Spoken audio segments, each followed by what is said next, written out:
The Emancipation Day picnic was an event that is said to have rivaled only Christmas as the high point in the lives of Black Canadians living in the Niagara region. From 1924 until the early 70s, as many as 8,000 people could be expected to converge at Lakeside Park in Port Dalhousie to attend the big picnic each year.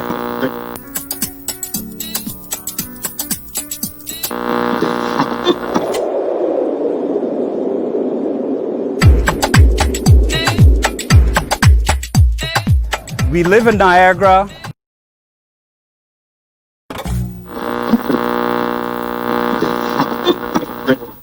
The Emancipation Day picnic was an event that is said to have rivaled only Christmas as the high point in the lives of Black Canadians living in the Niagara region. From 1924 until the early 70s, as many as 8,000 people could be expected to converge at Lakeside Park in Port Dalhousie to attend the big picnic each year.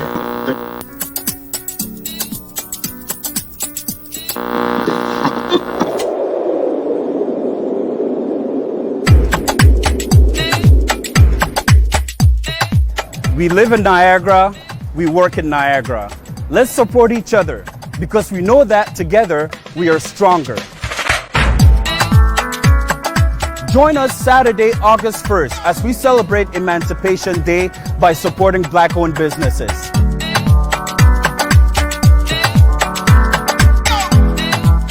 When we say Black Lives Matter, what we simply mean by that is we are part of the community, we care about our community, and we want all people to be part of the community as well. Hey guys! Niagara has so many places to discover. The diversity keeps growing. Let's come together and welcome each other. Emancipation Day is a day of celebration. A day you go out and greet your neighbors.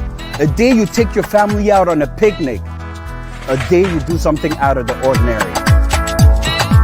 While you're at it, don't forget to hashtag Emancipation Day STC.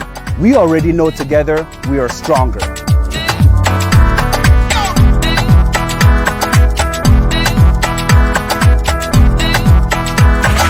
It's Marinette Blaze.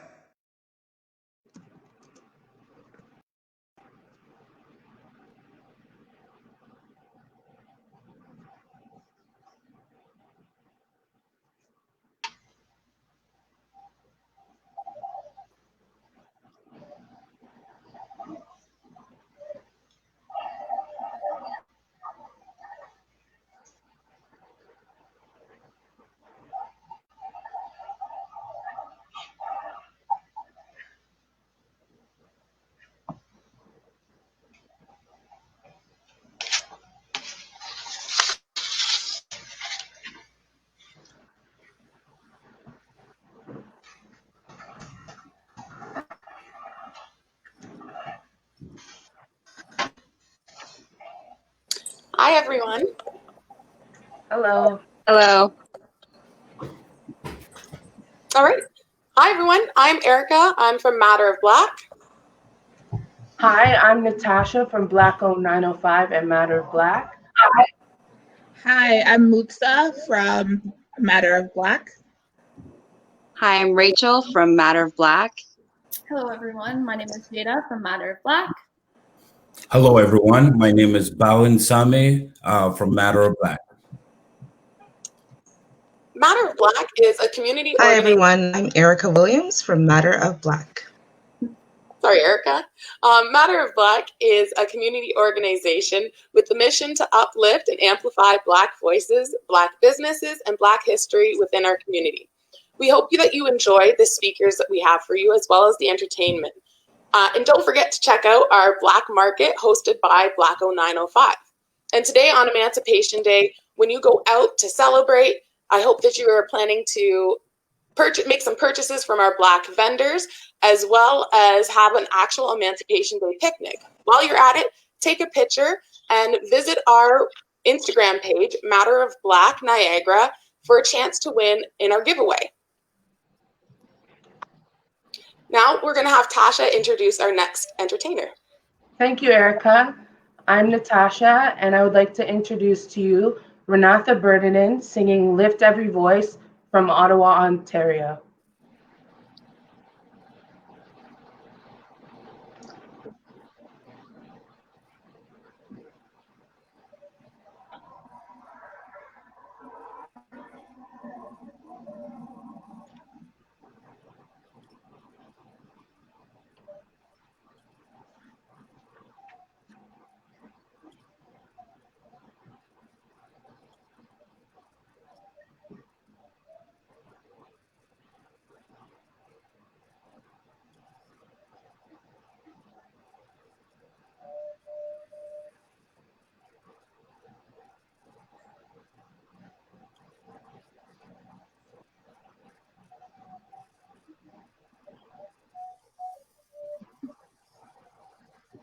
I think we're just waiting on that video to be put up. So in the meantime, I will tell you guys about some of the things we have going on today. So of course we have this, which started at 11. We have 3 amazing speakers that are going to be up next, Rochelle Ivory, Rochelle Bush, and Dr. Tamari Katosa. Following that at 2, we will have the flag raising at City Hall and some special performances mixed in here. So you can just stay on the live stream all the way till 2:30 till we're done with the flag raising. We also have an online vendor market, which is featuring Black-owned businesses in the Niagara region. You can go on to Matter of Black Facebook, Mayor Walter Sendzik Facebook or Instagram page. That link is up all over. Tasha has it on Black-owned 905. And you can just click that link to participate in that vendor fair. Stay tuned on social media today, and we might be posting a couple little giveaways here and there. But we're really excited to have everybody a part of our virtual Emancipation Day and look forward to hopefully being in person come next year. And while you're at it, thanks, Jada. While you're at it, don't forget to hashtag Emancipation Day STC. Oh, and there's so many things, I forget them. The FirstOntario Performing Arts Centre is having 2 live performances in their backyard tonight, one at 5 p.m. and one at 7 p.m. with Ocon. So it's free to attend. There's a limit of 100 people, so show up maybe half an hour early just to be safe. Masks are mandatory, and you sit in your little pod. Each pod can have 2 adults and 2 children, and your masks can then come off in the pod. They ask that you do not go if you're showing any symptoms of COVID-19 or if you're not feeling well. But that's also going on tonight. And tomorrow on Sunday, we have a virtual performance by the LMT Connection at 7 p.m. So Jada, while we're waiting here, can you just tell everyone some of the gifts that we received from the community, what people can win today? Yeah, We have a lot on our to get. Yeah, very generous by the vendors today. We have 2 giveaways. We have one for Instagram and one for Facebook. There's so many things. Delicious pepper sauce. There's a 1-hour photo shoot with She Shot That. We have some generous gift certificates from Flavor Fuel as well as from Jamrockery. So that's very exciting. Mm-hmm. And lots of products from various businesses who want to show their love by giving back a little bit. I'd also like to say that Flavor Fuel is open today for lunch with $5 lunch specials from 12 to 4. And if you have not had a chance to try Flavor Fuel, delicious, and these prices can't be beat. A lot of our vendors have, in fact, given discounts for purchases made today in support of Emancipation Day and for, bringing the community together to celebrate Emancipation Day, because we're celebrating. Mm-hmm. Mm-hmm. And again, while we're waiting here, I just wanted to say a little piece. For those of you that are watching, I've had the opportunity to work with this incredible community leaders that you have on the screen right here. The ladies that you're seeing on the screen now, they're so passionate about where they live. For the past month and a half, I'm not born in St. Catharines, but just being part of this group, you feel the energy, you feel the love they have for the community. They've put in so much time to make this day happen. And yeah, these are the people that have been working behind closed doors with other partners to bring Emancipation Day together. So it's awesome. I've learned a lot. You've inspired me, and I would just want to give a special shout out to Tasha. Tasha, thank you for bringing everyone together. Erica, Jada, Rachel, Erica, and Erica, and Mutsa. Just thank you very much, and I just wish you continue to get involved in the community, speak when you have to, and because you're speaking, we're making changes, and that's what we've all been wanting in our meetings. We want change, and because of you, we're making it happen. So as you can see, we were able to bring the whole region together, and it's just because of the work that you do behind closed doors. So I just want to honor that. I'm really inspired, and it's great to work with you all. So it's been very awesome. Thank you, Bowie. Thank you, Bowie. It's great working with you also. Absolutely. Yeah.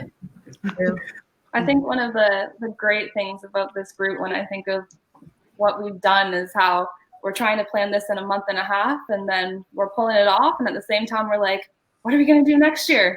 Like, we're so eager, and so we're excited. After this ends, maybe we'll have a few day break, and then I'm sure we'll be back in the meeting room to keep going and keep working in the community. So I'm very excited. Mm-hmm. So much work to be done, and we're up for it. We're up for the challenge. That's right. Good morning, friends. I'm adding myself to this stream right now because I think I may be able to play our first video from my computer, because I know that my colleague Dean is having a few technical issues. So if you'll allow me, I'm going to try to share my screen, and we'll be able to watch Renatha's performance. So Thank you, Annie. I'm going to give it a shot. Thank you all so much for your introductions and for being here and for organizing such an awesome event. Okay, let's see what I can do here.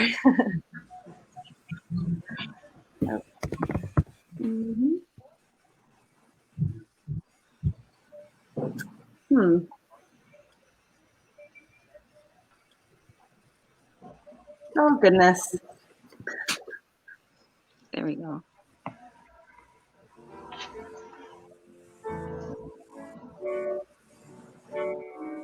There we go.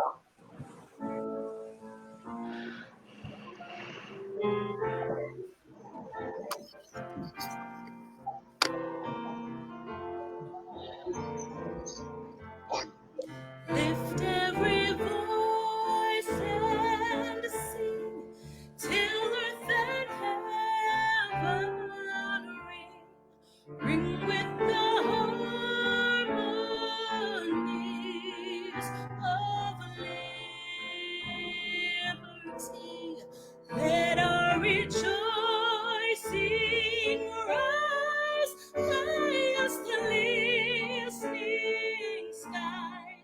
Let it resound loud as the rolling sea. Sing a song full of the faith that the dark past has taught us. Sing a song full of the hope that the present has brought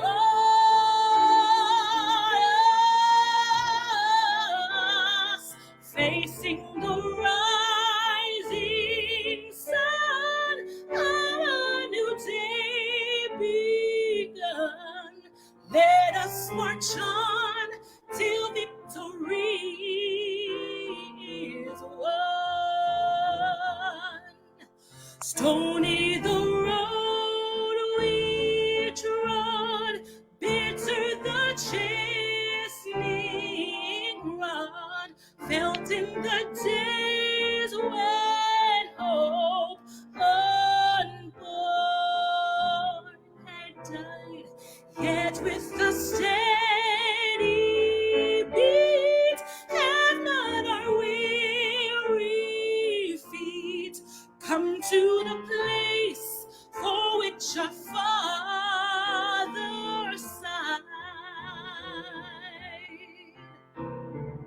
We have come over a way that with tears have been watered. We have come treading our path through the blood of the slaughtered.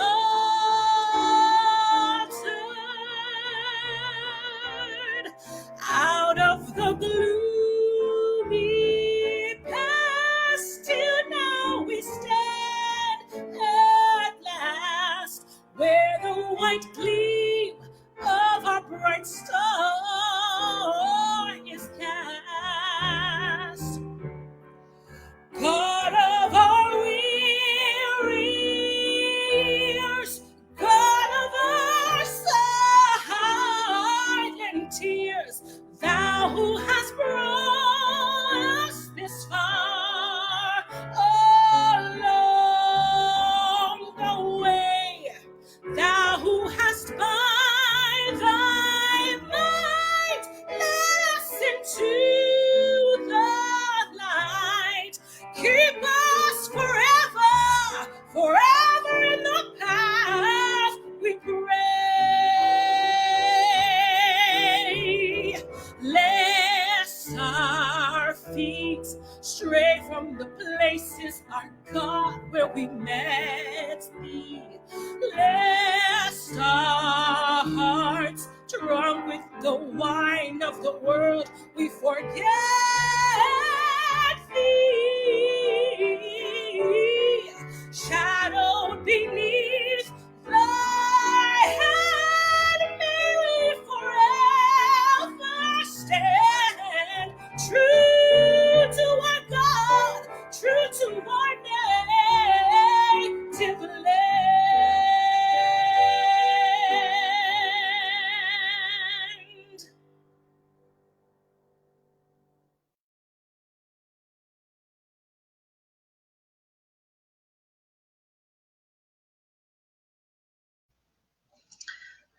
Wow, thank you so much. That was simply beautiful. Lift every voice. Amazing. I don't know about you guys, but that got me kind of emotional. Beautiful. Thank you.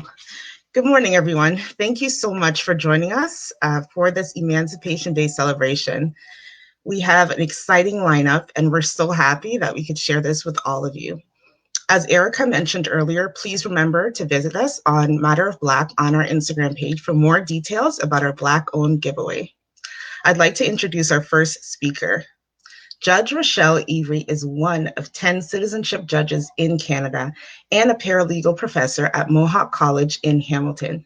She has a degree in criminology from the University of Windsor, a postgraduate certificate in alternative dispute resolution from York University, and has co-authored the textbook Tribunal Practice and Procedure for Legal Professionals. I'd like to give a warm Emancipation Day welcome to Judge Rochelle Avery. Thank you so much, Erica. I really appreciate that. I'm going to figure out where I need to be looking. Okay, I think I'm looking in the right spot here. Okay, so good morning, everyone. It is my great privilege to be here with you this morning celebrating Emancipation Day. I would first like to thank Matter of Black and Black-owned Dino 5 for inviting me to be a part of today's Emancipation Day celebrations. I have been asked to share with you today some of the rich and lasting legacy of people of African descent in Niagara, and most specifically Niagara-on-the-Lake. Before I do that, I wanted to touch on Emancipation Day and what it means to me. Emancipation Day is absolutely a day to recognize when the enslavement of African bodies was finally abolished in most British colonies, including what is now known as Canada. It is also a great day of celebration and remembrance and reflection. And most importantly, it is a day to focus collectively on the actions we must take to moving forward to advance continued freedom, equity, and fairness. Now, I should note that the Slavery Abolition Act of 1834, which came into force on August 1st, 1834, what we now call Emancipation Day, only freed those who were under the age of 6 years old. Those who had been enslaved and were over the age of 6 were deemed apprentices and were required to work for a 40-hour work week with their enslavers, in which they received absolutely no compensation as repayment, and it was as repayment to their former enslavers. Full emancipation did not come into effect until midnight on June 31st, 1838. So freedom did not actually occur until August 1st, 1838. Additionally, enslavers in the British colonies were compensated 20 million pounds at that time by the British government for the loss of their free labor source. 20 million pounds in the 1830s is equivalent to billions of dollars today. And the British taxpayers were repaying that debt associated with the compensation until 2015, not that very long ago. So before I begin, I want to stress, I am not a historian. Much of the information that I'm sharing with you today can be found at the Niagara-on-the-Lake Museum and at the Follow the North Star exhibit at the Welland Canals Museum. By profession, as Erica said, I am a citizenship judge and paralegal professor. I have also been a Niagara-on-the-Lake resident for the last 10 years. And when my husband and children and I moved to Niagara-on-the-Lake, people were very friendly and welcoming. But they wondered what prompted us to live in Niagara-on-the-Lake. Did we work at the Shaw Festival? We were asked. Was your father a migrant worker? I was asked on another day. Are there more of you moving here? I was asked in a roundabout way by our real estate agent. So while welcoming and generally very lovely, people made us feel that our faces, our skin, our bodies were out of place. And so we began to explore our new town, and as we began to explore our new town, we identified sites and stories where people of African descent contributed widely and deeply to Niagara-on-the-Lake and its history. So I share with you today some of what I have been able to glean. And I also ask that you continue to delve into this rich and deep history that I'm sharing with you, because I'm sharing with you a small fraction, and there is just so much more. So when I say names like Richard Pierpoint and the Colored Corps, Chloe Cooley and the Act to Limit Slavery, Solomon Mosby, John Waters, the Negro Burial Ground, Colored Village, what does that mean to you? These are all names associated with Niagara-on-the-Lake and our rich history right here in Niagara. It should be noted that Niagara-on-the-Lake served as the first capital of the province of Upper Canada, now Ontario, and was known as Newark. It became Niagara in 1798. This is important because many important people and decisions were made here, but many important people lived here and decisions were made here. It is also important because the enslavement of African people existed in Upper Canada, including Niagara-on-the-Lake. Parliamentarians were enslavers. This is really important for you to understand context. So in the late 1700s, Chloe Cooley, one of the names I mentioned earlier, was an enslaved African woman. She had initially been enslaved in Fort Erie, but was purchased in 1793 and brought to Newark. At the time, approximately 700 enslaved African peoples were brought to Upper Canada by Loyalists after the American Revolution. The remaining 1,300 were brought to the Maritimes. Simultaneously, there were Black Loyalists who had fought with the British in the American Revolution, were promised freedom, and had also resettled in the Maritimes and Upper Canada. So there was this dichotomy of the enslaved and the free. This led to conversations about granting freedom to those who had been enslaved. Chloe Cooley's enslaver, Adam Vrooman, like many slaveholders at the time, he was concerned about his chattel because people of African descent were considered property, chattel. So when we even look at the history of trying to find our history here in Upper Canada, much of it is embodied in property that is listed of people who settled in Upper Canada. So some decided to sell their chattel, but Chloe Cooley's enslaver didn't want to be forced to free her if that was actually going to come. And so he arranged for her sale to an American across the Niagara River, right? So Niagara-on-the-Lake, Queenston, that's this whole area of Niagara-on-the-Lake where I'm currently in. Just across the river is Lewiston, right? New York State. And so he arranged for her sale across the Niagara River. Adam Vrooman beat Chloe. He tied her up and forced her into a boat. And Chloe screamed and screamed, and her screams were heard far and wide. but nothing was done. Chloe was sold, and her fate to this day unknown. But this prompted outrage, and Governor Simcoe decided to do something regarding enslavement. At the time, 12 of the 25 parliamentarians were either enslavers or came from families of enslavers. So the Act to Limit Slavery in Upper Canada, Canada's first and only anti-enslavement legislation, was passed in July of 1793. It did not, however, abolish slavery. So many are mistaken when they say that the Act to Limit Slavery abolished slavery. It actually prohibited the importation of the enslaved into Upper Canada, okay? So you could not bring anyone new into the province at the time. The law, however, had three classes of people. Those currently enslaved would continue to be enslaved for life unless granted freedom. Children born to enslaved mothers were granted freedom at the age of 25. So children were also enslaved until the age of 25. Enslavers were encouraged to employ these children at the age of 25 as indentured servants for renewable terms of 9 years for each term. So we all know the harrowing stories of indentured servitude. I won't get into that, but it's important that people understand that, that children born to enslaved mothers were enslaved until 25 and then entered into indentured servitude for 9-year terms. And then the other category, of course, were people who were born free and continued to be free. So the Act to Limit Slavery allowed for the sale of the enslaved within the province and across to the United States.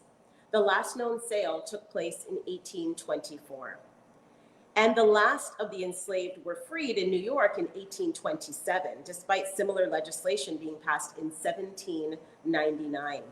So no, Canada did not abolish slavery in Niagara-on-the-Lake. That was done by the British in 1834, and as I said earlier, really came into force in 1838. So what you can imagine, however, was that there was a thriving and very present community of African-descended settlers in Niagara-on-the-Lake.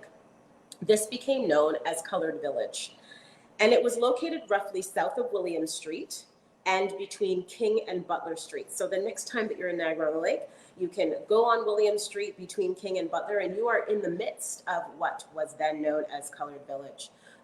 Also, Voices of Freedom Park is very nearby, so I would encourage you to go to Voices of Freedom Park. Now, the community went to the Baptist Church on Mississauga Street, which is today the site of the Negro Burial Ground in Niagara-on-the-Lake. So you will actually see the Negro Burial Ground. There's actually a plaque there, and that was the site of the Baptist Church, where members of the Colored Village and people who lived in the area, surrounding area, would go in order to worship. So while many came as refugees, also through the Underground Railroad to areas like Niagara-on-the-Lake, the Act to Limit Slavery created a bit of a loophole. An enslaver in the United States could get a United States judge to issue a warrant to say that a refugee was fleeing harm and persecution in the United States. Sorry, a refugee that was fleeing harm and persecution in the United States was a criminal and brought back to the United States to stand trial. So those who had escaped under the Underground Railroad, and many are familiar with many stories relating to Harriet Tubman, of course, who,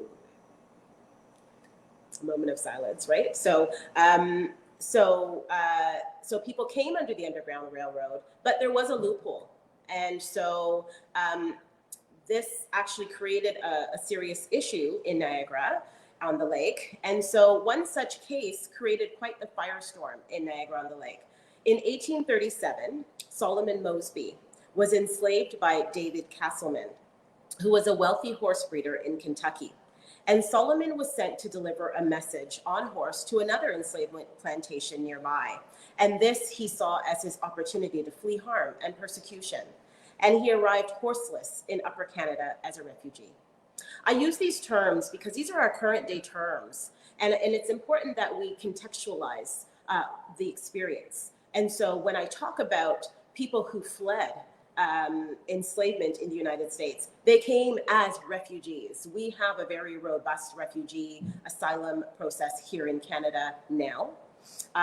This was one of the first inceptions of this refugee situation here in Canada.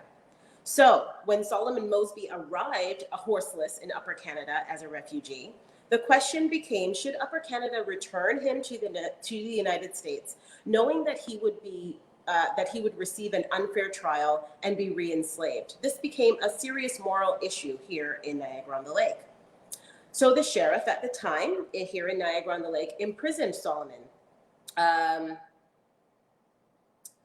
readied a trial against him because Castleman had found out that he was here, probably through the help of bounty hunters, that Solomon had come to Niagara-on-the-Lake. And so the sheriff imprisoned Solomon, readied a trial against him, and the residents of Niagara-on-the-Lake, both African and white, were horrified. Right? Here we go. We had spent all this time having this long-standing conversation about freedom. And here someone has escaped to freedom, and we are allowing someone to come and take them back into enslavement. Castleman said at the time that the horse that Solomon had utilized as part of his escape was worth $150. Now, at that time, of course, $150 was a lot of money. And he had incurred significant expense to retrieve Solomon from Niagara-on-the-Lake. So the people of the town raised over $1,000 to compensate him, but Castleman refused. He didn't want the money, he wanted Solomon. Lawyers in the town represented Solomon, and the matter was sent to Sir Francis Bond Head, who was the current Lieutenant Governor of Upper Canada. And they sent this dilemma to him for decision. 134 residents sent a petition in support of Solomon Mosby. Bond Head ignored that petition and determined that Solomon should be returned to the United States. This land, and he actually said, this land of liberty cannot be made an asylum for the guilty of any color. So local residents protested and blocked the road because they were trying to take Solomon. The demonstrations were described as peaceful, with much singing and preaching. The sheriff kept pushing forward the date of Solomon's extradition, hoping that the protests would stop. Like, hopefully these people will get tired and it will stop and we can just freely take him back to stand trial in the United States. But white townspeople here in Niagara-on-the-Lake provided food and lodging, while fellow African descendants from the area, surrounding areas, arrived to support and lend their voice to this protest movement. When the date was set, Hugh Richardson, who owned the ferries that crossed the river, refused to allow his ferry to be used to return a man to slavery. And then another ferry operator was secured. And when the new date of extradition came, women of African descent, white women, everyone in the town blocked the bridge that the carriage was on. Men in the crowd stood in front of the horses and pushed fence posts through the spokes of the carriage wheels. These protesters were killed and maimed by soldiers' bayonets. And in the confusion, Solomon was able to get out of his handcuffs and escape. The local newspapers all supported the protesters and Solomon's freedom. An additional case later of refugee Jesse Happy and the well-known case of refugee Thornton Blackburn, who ended up owning Upper Canada's first taxi company and recognized in the Toronto Transit Commission's bus train colors. So when we look at the train and bus colors traditionally for the TTC, that was actually reminiscent of this taxi company that was started by Thornton Blackburn and his wife. And so Solomon Mosby, Jesse Happy, Thornton Blackburn, these are all additional stories to this narrative surrounding whether or not people should be sent back to the United States to face their fate, this doomed fate. Another story for you, Richard Pierpoint. Some know this story, and I'm happy because I've met many individuals who know the story of Richard Pierpoint. So I'm going to share it with you. I'm actually taking this directly from the Dictionary of Canadian Biography because it's very succinct and I thought that it would be quite useful. So Richard Pierpoint was born in 1744 in Bandu, which is now Senegal. And when he was about 16, he was captured and enslaved. He survived the crossing of the Atlantic and was enslaved by a British soldier named Pierpoint. So during the American Revolution, he took the opportunity that was offered to the enslaved of enlisting in the British forces and gaining their freedom. So Richard Pierpoint was actually a pioneer of John Butler's Rangers. And so by 1780, he was stationed with them in the Niagara region. On July 20th, 1784, his name actually appears among those disbanded Rangers on a list of persons intended to settle in the Niagara region. So African descendants were entitled to the same proportion of land as their fellow loyalists. And in about 1788, Richard Pierpoint, under his more common name of Captain Dick, was granted 200 acres of land on 12 Mile Creek after much petitioning. And so this later became known as Grantham Township. He was denied on many occasions. This was not a, hey, I'm entitled to my land, can I have it? It was like, no, actually you can't. And eventually Richard Pierpoint was granted this land allotment. So he received patents for the land in 1804 and then sold his lots in 1806. On June 29th, 1794, Richard Pierpoint had been one of 19 signatories to a petition of free Negroes, as it was said, to Lieutenant Governor John Graves Simcoe. And this document provides a rare glimpse into Black settlement or into African settlement here in Niagara. The group consisted of veterans of the late war, which was the War of 1812, and others who were born free, with a few who have come into Canada since the peace, okay? Apparently landless and socially isolated for the most part, they were desirous of settling adjacent to each other. So they wanted to have a settlement near each other, okay?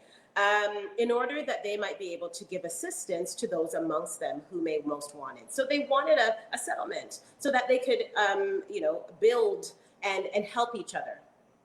They urged Simcoe to allow them a tract of country, and these are all in quotations, to allow them a tract of country to settle on separate from the white settlers.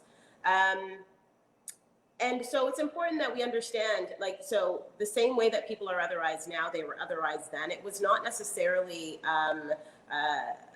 people were not necessarily treated, well. And so it's understandable that you would want to try to have some self-determination.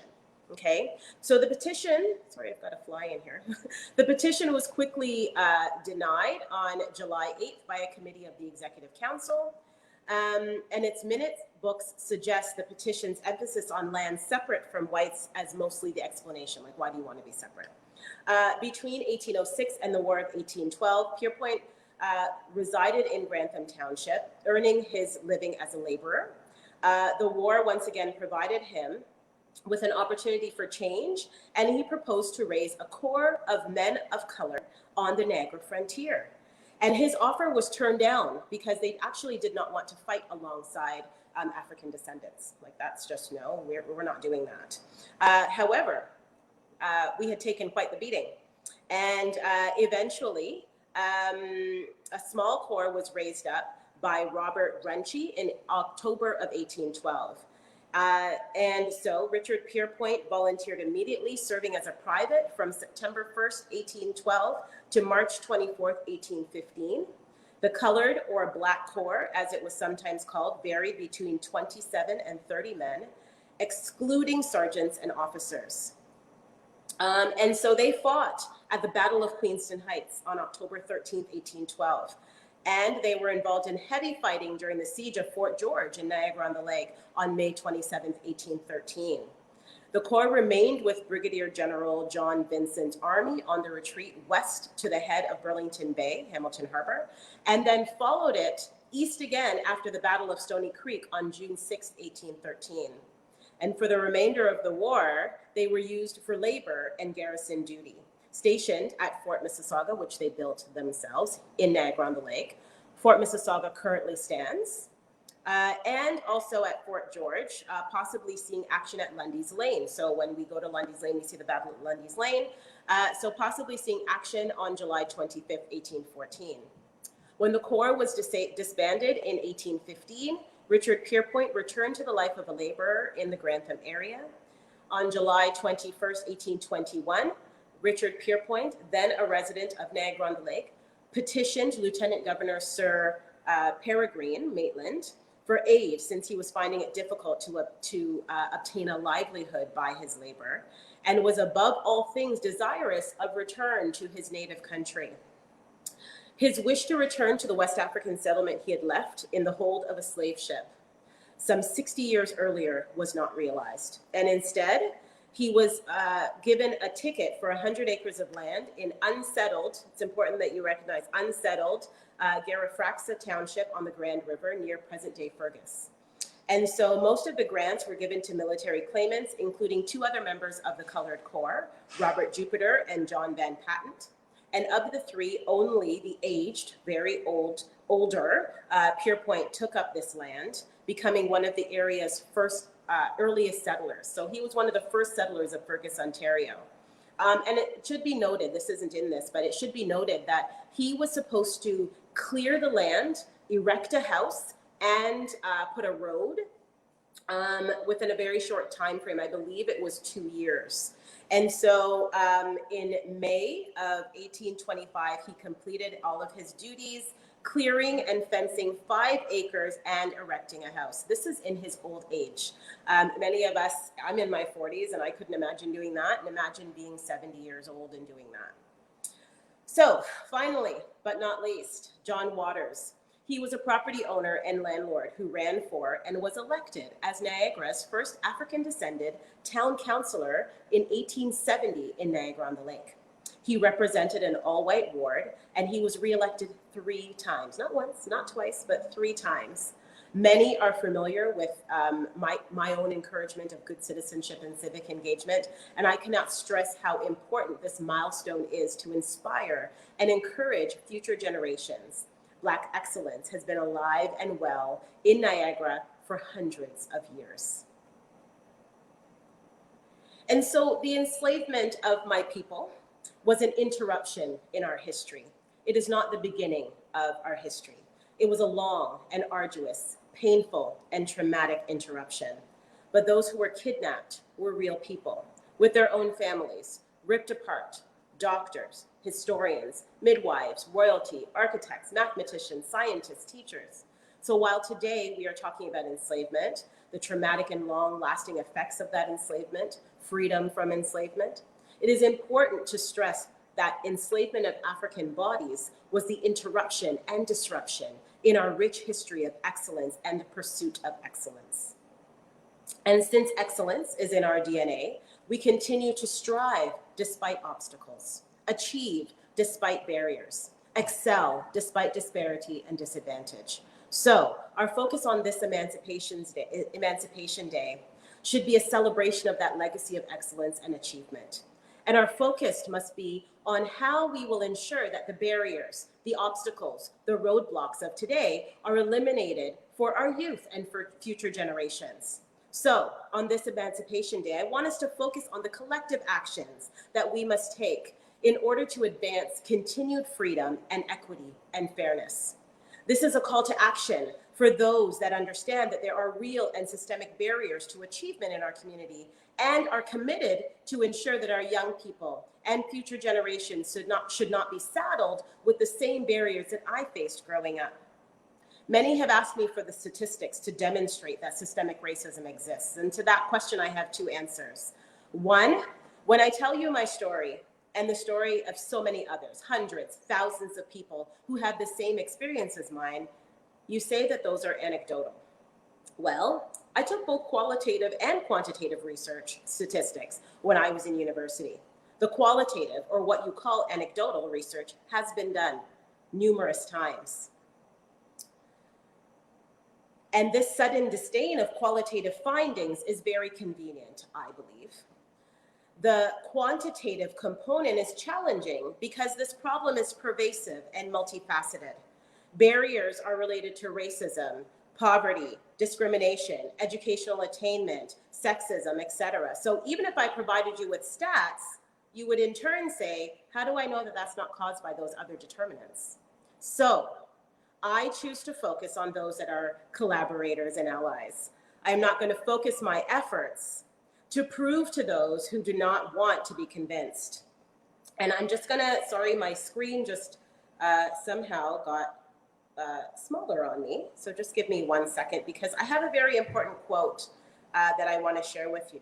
So I'm just going to start again, that I choose to focus on those that are collaborators and allies. I'm not going to focus my efforts to prove to those who do not want to be convinced.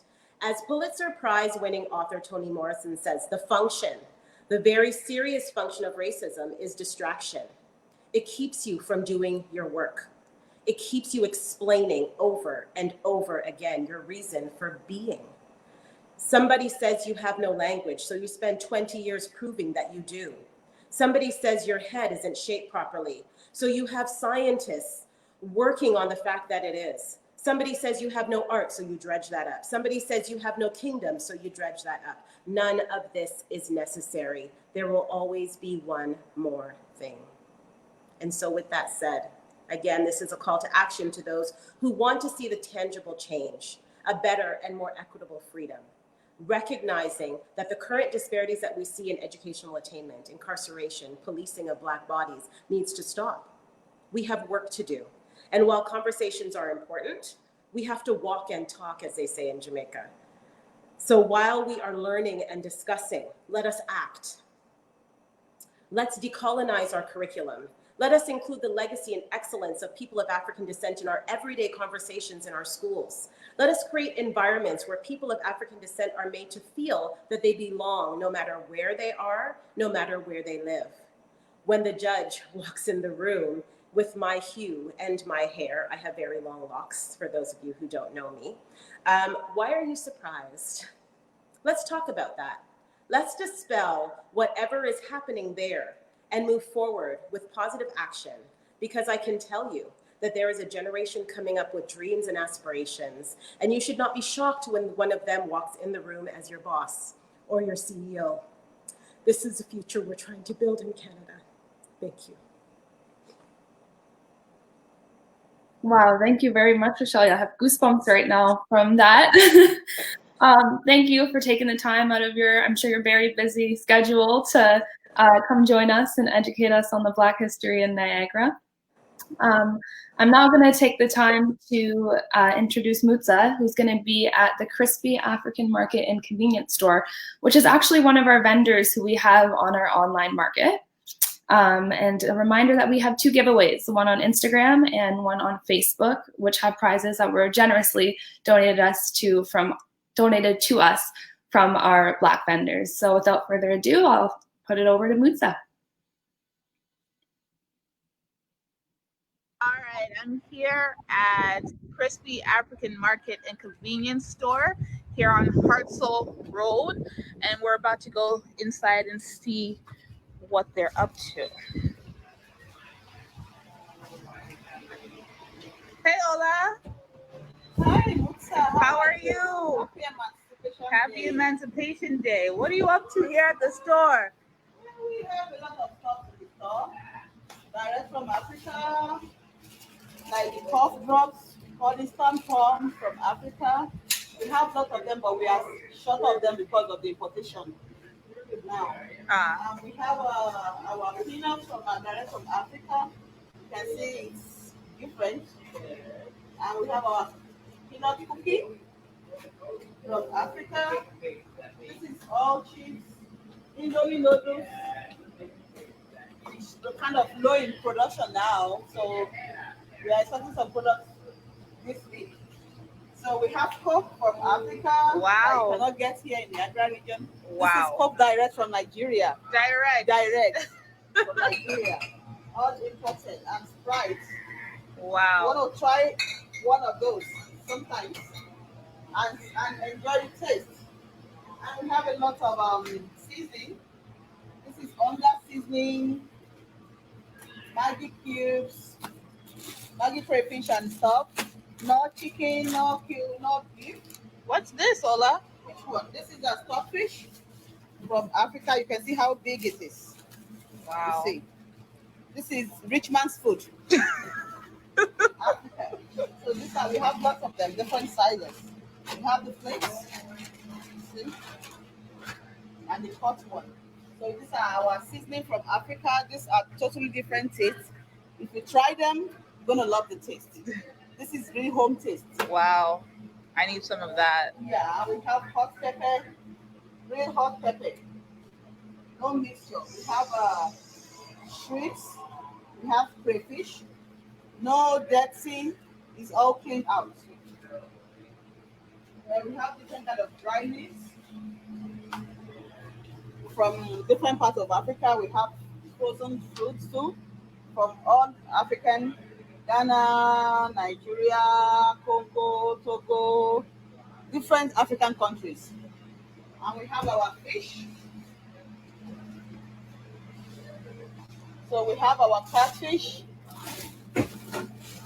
Here in Niagara region, we have catfish. Don't run to Toronto. Enjoy your pepper soup. See how big it is? And all clean. You don't have to stress. And we have our whitening fish, all clean. They are all affordable prices. And we have our mackerel fish. I think I can open this. Oh. Wow, opening fresh. Yeah. Yeah, you can see how fresh and nice they are. Yeah. No finger bites. And our tilapia too is very big and clean. See? All clean. So you don't have to stress yourself to Toronto anymore. We have it all here. That's our storage, our provision section, Milo milk at all affordable prices. Yes. So we have our grain section, our gari, our cassava flour, cassava flakes, all here in the Niagara region. You don't have to run around. You can get everything here. Everything in the Niagara region. Our beans, our peeled beans, yellow beans. You know, everything is here. Our semolina, semovita, golden wheatlet, cornmeal, and stuffs. So I want you to come visit us as soon as possible. See our fufu. Oh, you have hair stuff too? Yeah, we do. We are going to that as soon as possible. Yeah. Wow. So we have different hair products from Africa. These are not China made. They are all from Nigeria. Look at Lagos. And all our hair treatments. We have Hair Wonder. We have hair mayonnaise, and people have tried them out and they really worked. So if your hair is breaking, don't wait. Run down to Ola Store, Crispy African Market. We have our crochet braid, different kind of crochet. Look nice for your bubble. So we are going to the fabric section. We have the headgear. Let me show you our headgear. So if you are having your African day, don't be scared. Allah is here to take care of you. See? Allah is here to take care of you. We have different kind of this, different type of it. We have a lot of them in storage. Nice, nice. So don't be scared. Run to Crispy African Market. We'll treat you good. Give you the best. So this is our fabrics. You can see, all well made. Mm. Yeah. You can see them. Wow. Yeah, so different kind of stuff. We have cups for office wears. Wow. Yeah. And you have meats too. Yeah, we have different kind of meat. Goat meat, cow meat, the cow foot, the cow skin, turkey, chicken. Well, see, yeah. See, this is our turkey, fresh turkey, frozen turkey. Our cow skin. See how neat and clean they are. And the cow foot. Wow. Yeah. So this is the cow, goat meat. See. So we are loaded. Don't waste more time.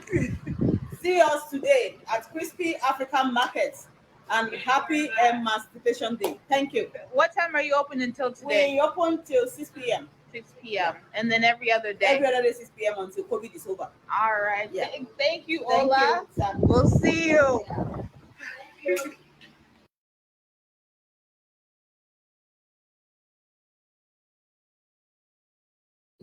Thank you for that, Ola and Mutsa. So Crispy African Market, go check them out. It's located on Hartzell Road in St. Catharines. I'm now going to pass it over to Tasha, who's going to display another Black-owned business, this one in Niagara Falls called Market Club.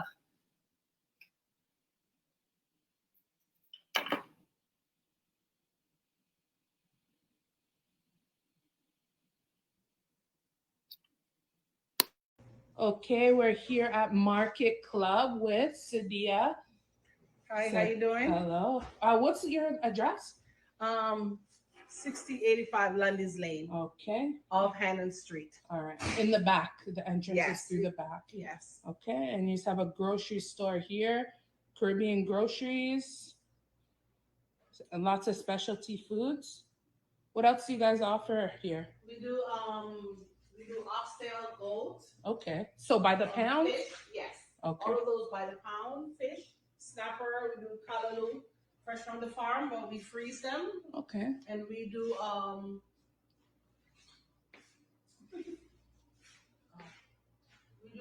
anything you like. If you like to order on Monday, we will pick it up on Tuesday. We go to Toronto every Tuesday. Okay. So we sell barrel. Okay. Different sizes. So if I needed something specific, I could just let you Just know? order, yes, on Monday, and then we pick it up on Tuesday. Okay. And you guys have an event happening? Yes, we have a jerk fest with jerk chicken and fish. Okay. We have fish on the grill, and we also have escabeche, and we have jerk chicken and a drum pan. Okay. $10 for the jerk chicken and $15 for the fish. And that event is happening tomorrow? Tomorrow from 5 to 8. Okay. Cool. That sounds great. So do you guys cater at all, or? Yes, we do catering also. Okay. And they would just call you and maybe? Yeah, just call us a week ahead or maybe 4 days or so ahead, and then we could help you. That's amazing. You guys have a lot of my favorites here. Oh yeah, Yeah. Ting. Yeah, Ting is the most popular drink. I love Ting. Yes. Yeah. Okay. We also have the good sorrel drink. Oh yeah. And if you want to mix your own drink, old style, we have the Grace syrup. Oh yes. I love these. Yes. You can make slushies at home. Oh yeah. Yeah. Got every seasoning you could imagine. And we have oxtail seasoning. Okay. So a lot of people could use oxtail seasoning instead of all-purpose. Yes, Okay. That's way better. It is so good. Mm-hmm. And then we have batter pack. Jamaican use batter pack or the Caribbean. And then we have goat curry powder. Oh my God! When you put that in your curry, it is so good. It gives it You that stick extra. your back home with the goat. It's really good, Yeah. But all the seasoning here, and if you don't see anything you like, just order, as I say, ahead of time, a week before. That's really nice. You have patties? Yeah, we have Tinel patties selling in the pack, and it's $13 per box. That's a great price. Vegetable or goat, the same price. That's a great price. So it's go fast all the time. When we buy them, it just go fast. So Okay. and then we, if there's any restaurant around that needs something, just call us ahead, and then you'll get it. So you guys are distributing pretty much to right. all And of we the... have all these natural drinks. We have guava, we have sorrel, we have pineapple, we have apple, we have all of these are $15 a case. Yeah, you can't have a nice plate without a nice drink. Right? Yes, you have to have a very nice refreshing. drink. Yes. Okay. And what's over here? And we just have regular drinks in here. We have the DNG from back home, and then the best water is Aquafina, Fanta. Oh, you got the cases of Fanta. Yes. Okay. Oh, the Shirley cookies. Yes. Shirley. Don't forget the Jamaican crackers. Yeah. And then we have few Jamaican products if you want to. Knitted purses. And yes. necklaces. Yeah. You gotta have these. You gotta have and don't forget the Cersei tea and the lemongrass. You need these and the ginger tea. These are the best tea to drink now in this coronavirus. That'll get you through. Yes. Okay. Wow. Okay. So I'm glad that I found you. And then we have Julie Mango. It's a little high now, but you know, and then the yam. We have the. If you can't get your Caribbean pumpkin, just buy this one, the best. And we all know it's hard to find that. Yeah, so this have the flavor and the color. So if you're looking for a pumpkin that can't find butternut cup, make a nice beef and pumpkin soup. And also, as you say, pumpkin soup. We have the cow foot soup tomorrow. If you like cow foot peas, red pea strong soup, just come by tomorrow. Okay, cool. Yes. All right, well, thank you. You're welcome.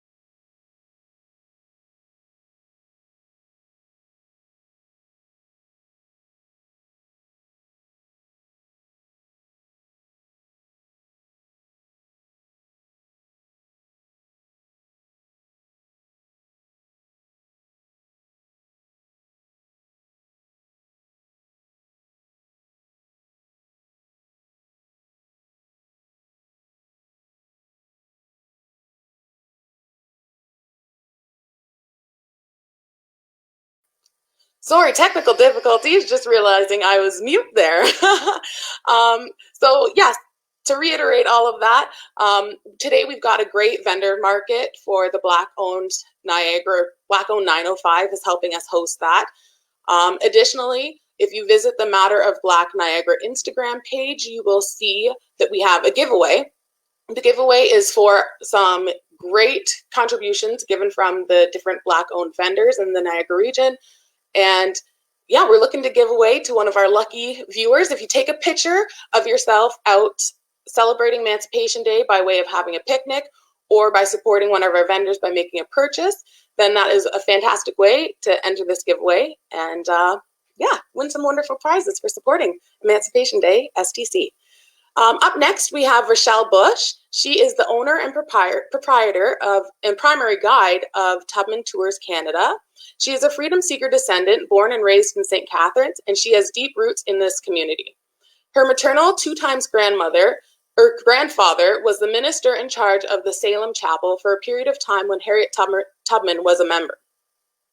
Over 20 years ago, Rochelle began to preserve, promote, and protect Canada's rich Black history. This included participating in the development of early Black history narrative and government tourism initiatives in St. Catharines and around the Niagara region of Ontario.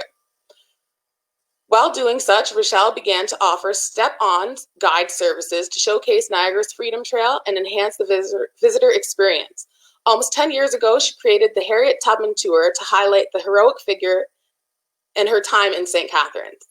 Rochelle Bush is an extremely passionate and knowledgeable person. We're going to turn to her for a tour of the Niagara Black history.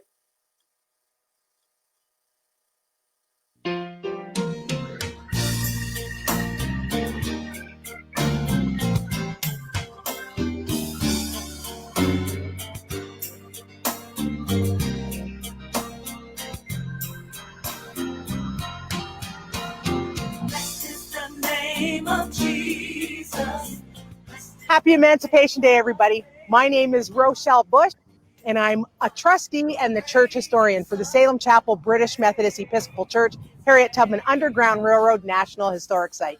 It is an honor for me to participate in the 186th Emancipation Day celebration.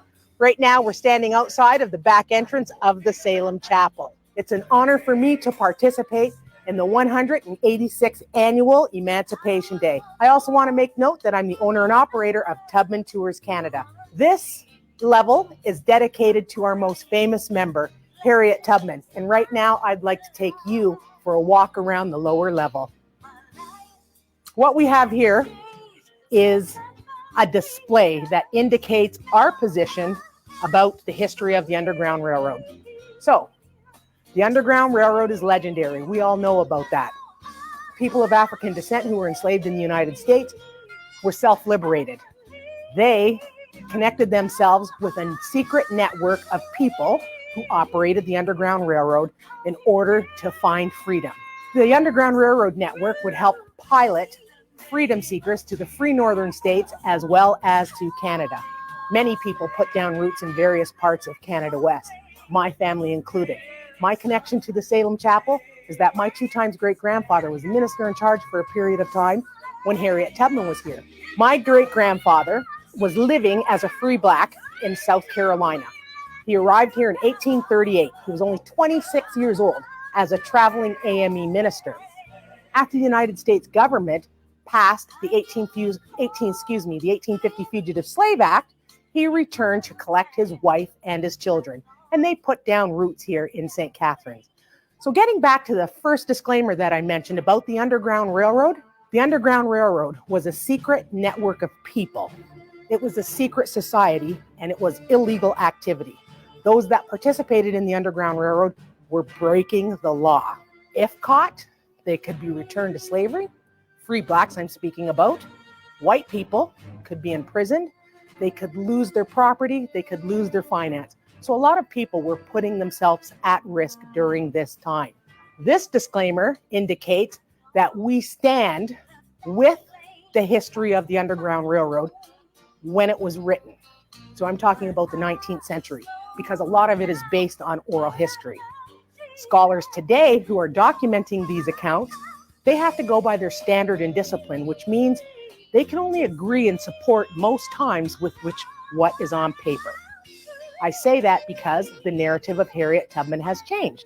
Prior to 2004, her narrative used to be she guided 300 people to Canada.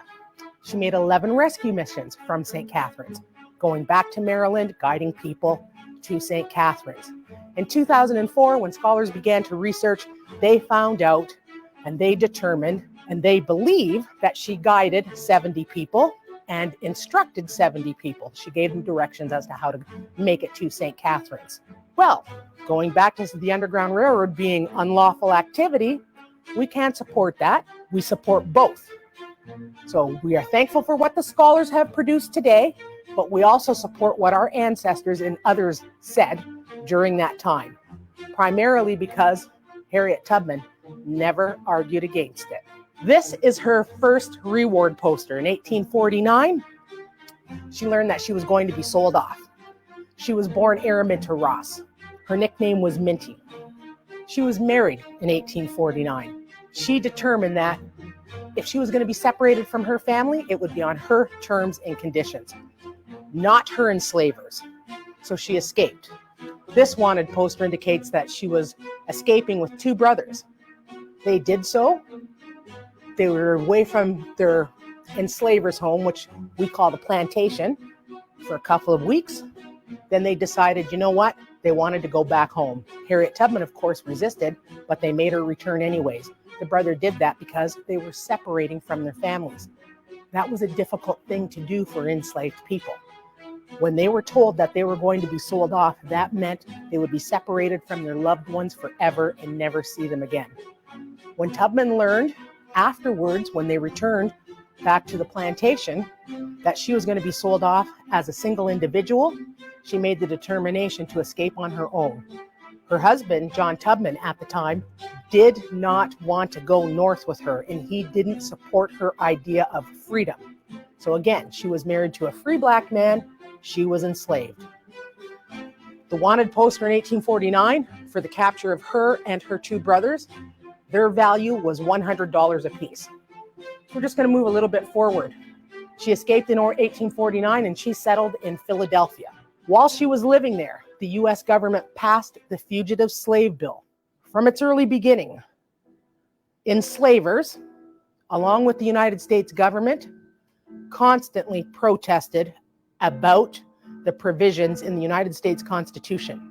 A clause that was put forth in the 1793 Constitution indicated that any fugitives or runaways would be returned to their enslaver, their slave master. So Harriet Tubman was living in Philadelphia as a free Black person when the US government passed the 1850 Fugitive Slave Act. This act meant that slave catchers, bounty hunters, law enforcement, US Marshals would have the freedom to roam around the free northern states. It became a haven for slave catchers to capture people who may have been runaway slaves or alleged to be runaway slaves. So it was a simple accusation. That's all that was needed. People of African descent would be captured, tried, convicted without a judge and a jury, and returned to slavery. But there were incidents where free Black people, such as the story of Solomon Northrop, 12 years a slave. He was a free Black man. He was born free, and he was kidnapped, accused of being a runaway or a fugitive, and enslaved for the first time. White people who were living in the free northern states were now bound by law to assist slave catchers or law enforcement when it came to the apprehension of people who were accused of being fugitives. This, of course, upset many because they had the ability to live in the northern states freely and ignore what was happening in the southern states. And what I mean by that is the enslavement of people of African descent. So it wasn't right up under their nose, so they turned a blind eye to it. Now the change in the law with the Fugitive Slave Act forced them to pay attention. And in addition, they were bound by law, and if they didn't participate or they refused to assist, they could be tried, convicted, jailed, imprisoned, right? Or fined. So that was their punishment. So that law really riled white people in the North as well. Because of that law, free Black people started to relocate primarily to Canada West. Harriet Tubman herself, a year later, escaped to Canada. This here, notice, indicates that Harriet Tubman, it's her first rescue. In 1849, when she was living in Philadelphia, she learned that her niece, Keziah Boley, was going to be sold on the Cambridge auction block. Tubman decided that she would return to Maryland in aid in her rescue, and she did. So she brought Keziah and her 2 children to Philadelphia. A year later, December 1851, she escapes with 11 freedom seekers and settles in St. Catharines. That's a well-documented account. Scholars today believe that notations in Frederick Douglass's biography, where it indicates that he sheltered 11 freedom seekers, they believe it was the same incident. They believe that Harriet Tubman stopped at his home in Rochester, New York, with 11 freedom seekers before she arrived in St. Catharines. This is a picture of one of the members of our Black community, an unknown individual. And this a picture, as well as many others that are in the lower level here, are held at the Special Collections Department at Brock University. So Frederick Douglass, I'll make mention of him again as we walk around the lower level. This is an image of, actually a drawing that was in Ebony magazine in the 1970s, and it depicts Harriet Tubman with 11 freedom seekers crossing the first suspension bridge in the Niagara Falls area. And this is a picture of that suspension bridge. So this bridge and this crossing predates the construction of the Whirlpool suspension bridge. Actually, it was called the Railroad Suspension Bridge, which is now located at the lower level Whirlpool Bridge. This is an 1852 map of St. Catharines. And if you look at it closely, it identifies some of the street names that are different than they are today. This, of course, is a picture of Harriet Tubman, the old courthouse in downtown St. Catharines, which was used for a lot of abolitionist activities, and I'll address that as well. This display here is about the 1852 Militia Day riot. A parade was taking place in 1852, so visualize this. Tubman is newly arrived. So it's about June. There's a parade going downtown. Black men are dressed in British military gear, red coats. Some white people didn't like that, in particular white men. So of course, they were outraged. A race riot ensued after the parade. Some of the white people, and it's awful to think about it, that's why I'm pausing, were so outraged that they burnt down our colored village. Because that's what the area was labeled, the colored village. We were on the outskirts of town, kind of segregated, so they burnt down a large portion of the colored village. A year later, the town council decided, you know what, they would finance the rebuilding or the reconstruction of this neighborhood. And they did, which was great. William Hamilton Merritt, the father of transportation, He had many businesses. He was a member of parliament, but more importantly, he's one of the primary benefactors for the Black community. The property that we are on was sold to the Black community, the congregational members of the AME church at the time, for £5. Zion Baptist Church labeled him the benefactor of the Black community. He was a strong abolitionist, a leading abolitionist, and to me, he was Niagara's #1 white male abolitionist. This is part of the 2 images of the canal, the early canal, the first Welland Canal. This display here is about Mary Ann Shadd Cary. She became the first female publisher of African descent in North America. She was a staunch abolitionist. She was an educator. She was a teacher. She lived in southwestern Ontario, but she traveled to St. Catharines on numerous occasions because her sister was living here, her sister Amelia, who was married to an entrepreneur, David Williamson, who was a jeweler in St. Catharines. David Williamson actually had a jewelry business on St. Paul Street here in St. Catharines. So Mary Ann Shadd, she was the publisher and she published the Provincial Freeman. So this is information about a few of her publications, and they speak to what she said about St. Catharines.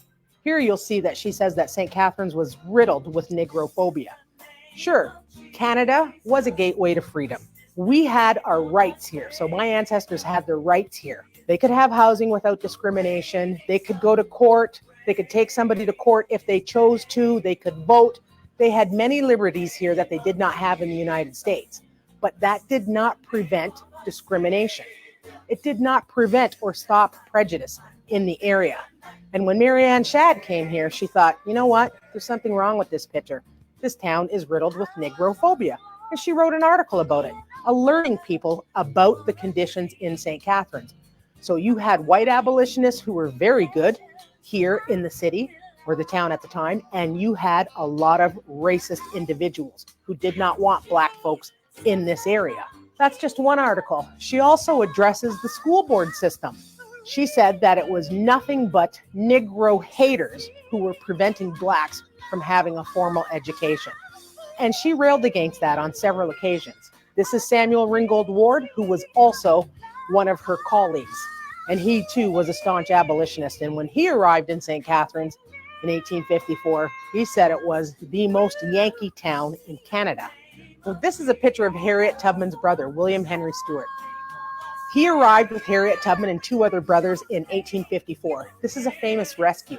It was called the Raid on Christmas, and it actually included 10 freedom seekers. So Harriet Tubman guided 10 people, including her 3 brothers, to St. Catharines in December 1854. So this is about their rescue mission, because it's not all about Harriet Tubman and the people she rescued. We have other notations on display to indicate those that arrived without Tubman.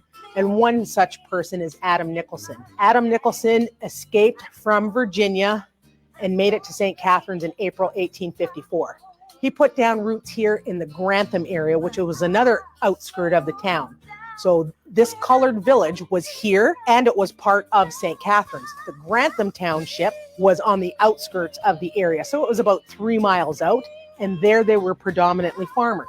So Adam Nicholson actually settled there first, and a couple of years later, Harriet Tubman's brother settled close by him. A white abolitionist by the name of Benjamin Drew arrived in St. Catharines in the spring of 1855. Abolitionists in the United States, so the free northern states, were outraged because a book was published. It was called The South Side View of Slavery. It was a justification about the enslavement of people of African descent. So it was their reasoning why it was okay to enslave Black people. Drew, a staunch abolitionist, decided to challenge their claims, and he wrote a book called The North Side View of Slavery. He came here to St. Catharines and he interviewed Harriet Tubman and her 3 brothers. And this is her narrative that was included in that 1856 publication. In this account that was delivered from St. Catharines is Tubman's most famous quote that is used frequently by people, where she indicates that she thinks slavery is the next thing to hell. So it says right here, I think slavery is the next thing to hell. And when you look at the Confederate monument today in Virginia, the Robert E. Lee one, you will see that the Black Lives Matter movement often projects an image of an individual on the statue. Most times it is about Harriet Tubman, It states that, quote, right now it's about Representative John Lewis and his passing. So here, this is about William Still. He was one of the leading Underground Railroad agents in Philadelphia. In 1855, he took a tour of Canada West. It was supposed to be sponsored by the New York Tribune, but nobody can find those accounts. Of course, if he was touring Canada West, he would have interviewed people here in St. Catharines. So the closest connection we have to him communicating with people in St. Catharines other than Harriet Tubman is this broadside that's housed at Brock University. It's part of the Rick Bell collection. And right on the side, he says, he's telling one of the Bell ancestors to say hello to his friends in St. Catharines. This display here is about the Welland House Hotel. It was constructed using the labor of freedom seekers, fugitive slaves, those that arrived by way of the Underground Railroad. I point out this hotel for two reasons. Number one, built predominantly by African-American freedom seekers. And number two, St. Catharines was a major tourist attraction. We had many things going on here. Tourism was one of them, so that helped support the economy. Those that were visiting were slaveholders. Many would flock to this area, especially after the 1850 Fugitive Slave Law passed. And that's because they really weren't welcome in the free northern states. There, many of them were abused. They complained about being beat up because they were bringing their enslaved people with them. In the free northern states, a lot of enslaved people were coerced into separating from their enslaver and escaping to freedom. So that's why many of them decided they'd bypass the free northern states and venture to Canada. So when southern white folks arrived in St. Catharines, they were not with the people they were enslaving. Here we have some more information about another arrival, but I want to go to the Suspension Bridge. This is where Harriet Tubman crossed, and it's the only documented crossing point for her entering Canada. Where she crossed prior to 1855, we don't know. Maybe the Lower Suspension Bridge, Queenston-Lewiston, or perhaps Buffalo Black Rock. There's no documented account. So from Buffalo Black Rock, she would be crossing into Ontario. So those are just anybody's best guess. So those are for the rescue missions that predate 1855. What we do know, after 1855, she rode the train. Back then, they called it cars. Her only documented account crossing that area speaks to her amazement about Niagara Falls. In this rescue mission, she's piloting Joe Bailey, his brother, William, and another gentleman by the name of Peter Pennington. It would normally take Harriet Tubman and her passengers, when they were escaping, a day or two to get out of Maryland and make it to Wilmington, Delaware. With Joe Bailey and this rescue, it took 2 weeks. The reward for Peter Pennington was high. Joe Bailey's brother was about $300, but Joe Bailey was a prized enslaved black man. The reward for him in the state of Maryland was $1,500. Out of state, $2,000. That amount was astronomical at the time. Everybody was after him. Law enforcement, slave catchers, bounty hunters. 2 weeks they were hiding in Maryland, in potato holes. A lot of people would not shelter them because the rewards were so high. But Tubman, because she believed in the Lord, prayed up on it, and she was successful. They managed to make it to Delaware. They made it to Philadelphia, where William Still put them on the train and pushed them right through to New York City. When you were working on the Underground Railroad, the rule was say nothing. At the stations, if the individual was in hot pursuit, the rule was to say nothing. When they arrived in New York City, they stopped at the Anti-Slavery Society. One of the people who was working there, and it was either Oliver Johnson or Sidney Howard Gay, had the audacity to show Joe Bailey his reward poster, because Joe Bailey had a distinct look. He had a scar on the left side of his face. Joe Bailey, of course, could not read or write. That was denied to any person who was enslaved in the United States. Harriet Tubman herself could not read or write. They were denied an education. But when he looked at the visual image of himself, he knew that bounty hunters were after him. So now he's in New York City.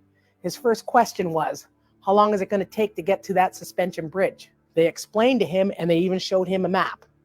Joe Bailey was fearful. He wanted to turn back. He actually wanted to return to slavery. because he was so afraid of being captured, whipped and abused, or perhaps killed, or at the very least a foot cut off or, maimed in some manner. The other two wanted to continue, and of course, Harriet Tubman, who was known as Moses at the time, she was not turning back. Joe Bailey had to get on that train, and he did, from New York City all the way to Suspension Bridge. So we're talking almost a day's journey. He sat hunched over with his face in his hands. He was so fearful. In the meantime, others along the route, Syracuse, New York, they had to bypass it because there was no money for them to fund the Underground Railroad. So the Underground Railroad was funded. People would pool their money together to either shelter individuals, give them food, or give them money so they could continue their journey. Well, a lot of people were tapped out at the time. Harriet Tubman managed to get him to Suspension Bridge. And when I said earlier that she marveled at Suspension Bridge, in this only documented account, they're now crossing the bridge on a slow crawl, and Tubman's telling him, Joe, look at the falls, and he would still not look. They're in the middle of the bridge, gives you a clear view of the falls, and she's telling him, Joe, look at the falls, and he would not. So they got to the Canadian side. They're now on British soil. They're free. Joe Bailey's out of the train, so he's off the car, and he's screaming. He's praising the Lord. Thank you. Now he's free. And Tubman says, the least you could have done was look at the falls. In the town of St. Catharines, at the time of Harriet Tubman, North Street was considered the Broadway of the colored village. St. Paul Street, of course, was the Broadway of the entire town. So throughout the displays, you will see images, old images of St. Paul Street. Harriet Tubman was also paid for hire, and we know this because there's an 1856 account of her here in St. Catharines. A black male who was once enslaved and fled from bondage approached her and asked her to go back to the U.S. to rescue his fiancée. Her name was Tilly. Tubman agreed to do that because he was paying. She went back to Maryland, couldn't find Tilly because even though the instructions were put out in advance, and that could be done because the communication network was strong and people used telegraphs at the time. So when Tubman reached her destination on the date that was scheduled, Tilly was nowhere to be found. The safe house that Tubman went to, the people living there told her Tilly was too frightened, so she took off. So now Tubman has to search for Tilly. When she finds her, she's a nervous wreck. Tubman decides, you know what? There's rewards for Tilly. Slave catchers are everywhere. So she devised a new plan. Instead of traveling north to freedom, they boarded a boat and traveled south and went around Maryland. And they were impersonating free black women. That allowed them to escape to St. Catharines. Tubman was known to give, a lot of people instructions. This is a picture of the Cambridge 8. So this incident took place in October and November of 1857. The total number of people that escaped, she didn't guide them, is 44. So 2 different occasions. And this picture was included in William Still's book, The Underground Railroad. So after the Civil War, William Still, who used to document all the accounts of the individuals who arrived at his station, who had escaped from slavery, he would collect their narratives. And after the Civil War in 1872, he published them. And included in that publication is this depiction of the Cambridge 8 that Tubman is known to have aided. So I mentioned earlier that the 1850 Fugitive Slave Act upset a lot of white people who were living in the free states. One of those white people was John Brown, greatest white abolitionist to ever live. He was a staunch abolitionist, so much to the point that he decided he was going to devise a plan to overthrow slavery. In 1858, he met with Frederick Douglass in Rochester, New York, and there he began to write out his provisional constitution, what the rules would be after he overtook the government. By April, he was here and he was meeting Harriet Tubman. He met with her and a group of the people that she had rescued, so black males. Her parents were here at the time, so of course, she would have included her father and her 3 brothers in that group, plus a number of other men. Harriet Tubman agreed to go with him when it was time to overtake a federal arsenal in Harpers Ferry, Virginia. So John Brown was here for a total of 10 days. Then he moved on to Ingersoll and then Chatham, where he completed his address to the Black community, Black males, about his wanting to overtake the government and, of course, completing the Provisional Constitution. Once all that was done, the document was sent back here to St. Catharines, where William Howard Day, who was educated at Oberlin College, he was a great orator, and of course, he could read or write, and he was a printer. He published them from this location for John Brown.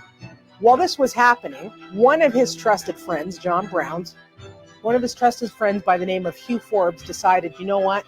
He wanted more money from John Brown. And his role in this group or this party was to train individuals who would join John Brown in military combat.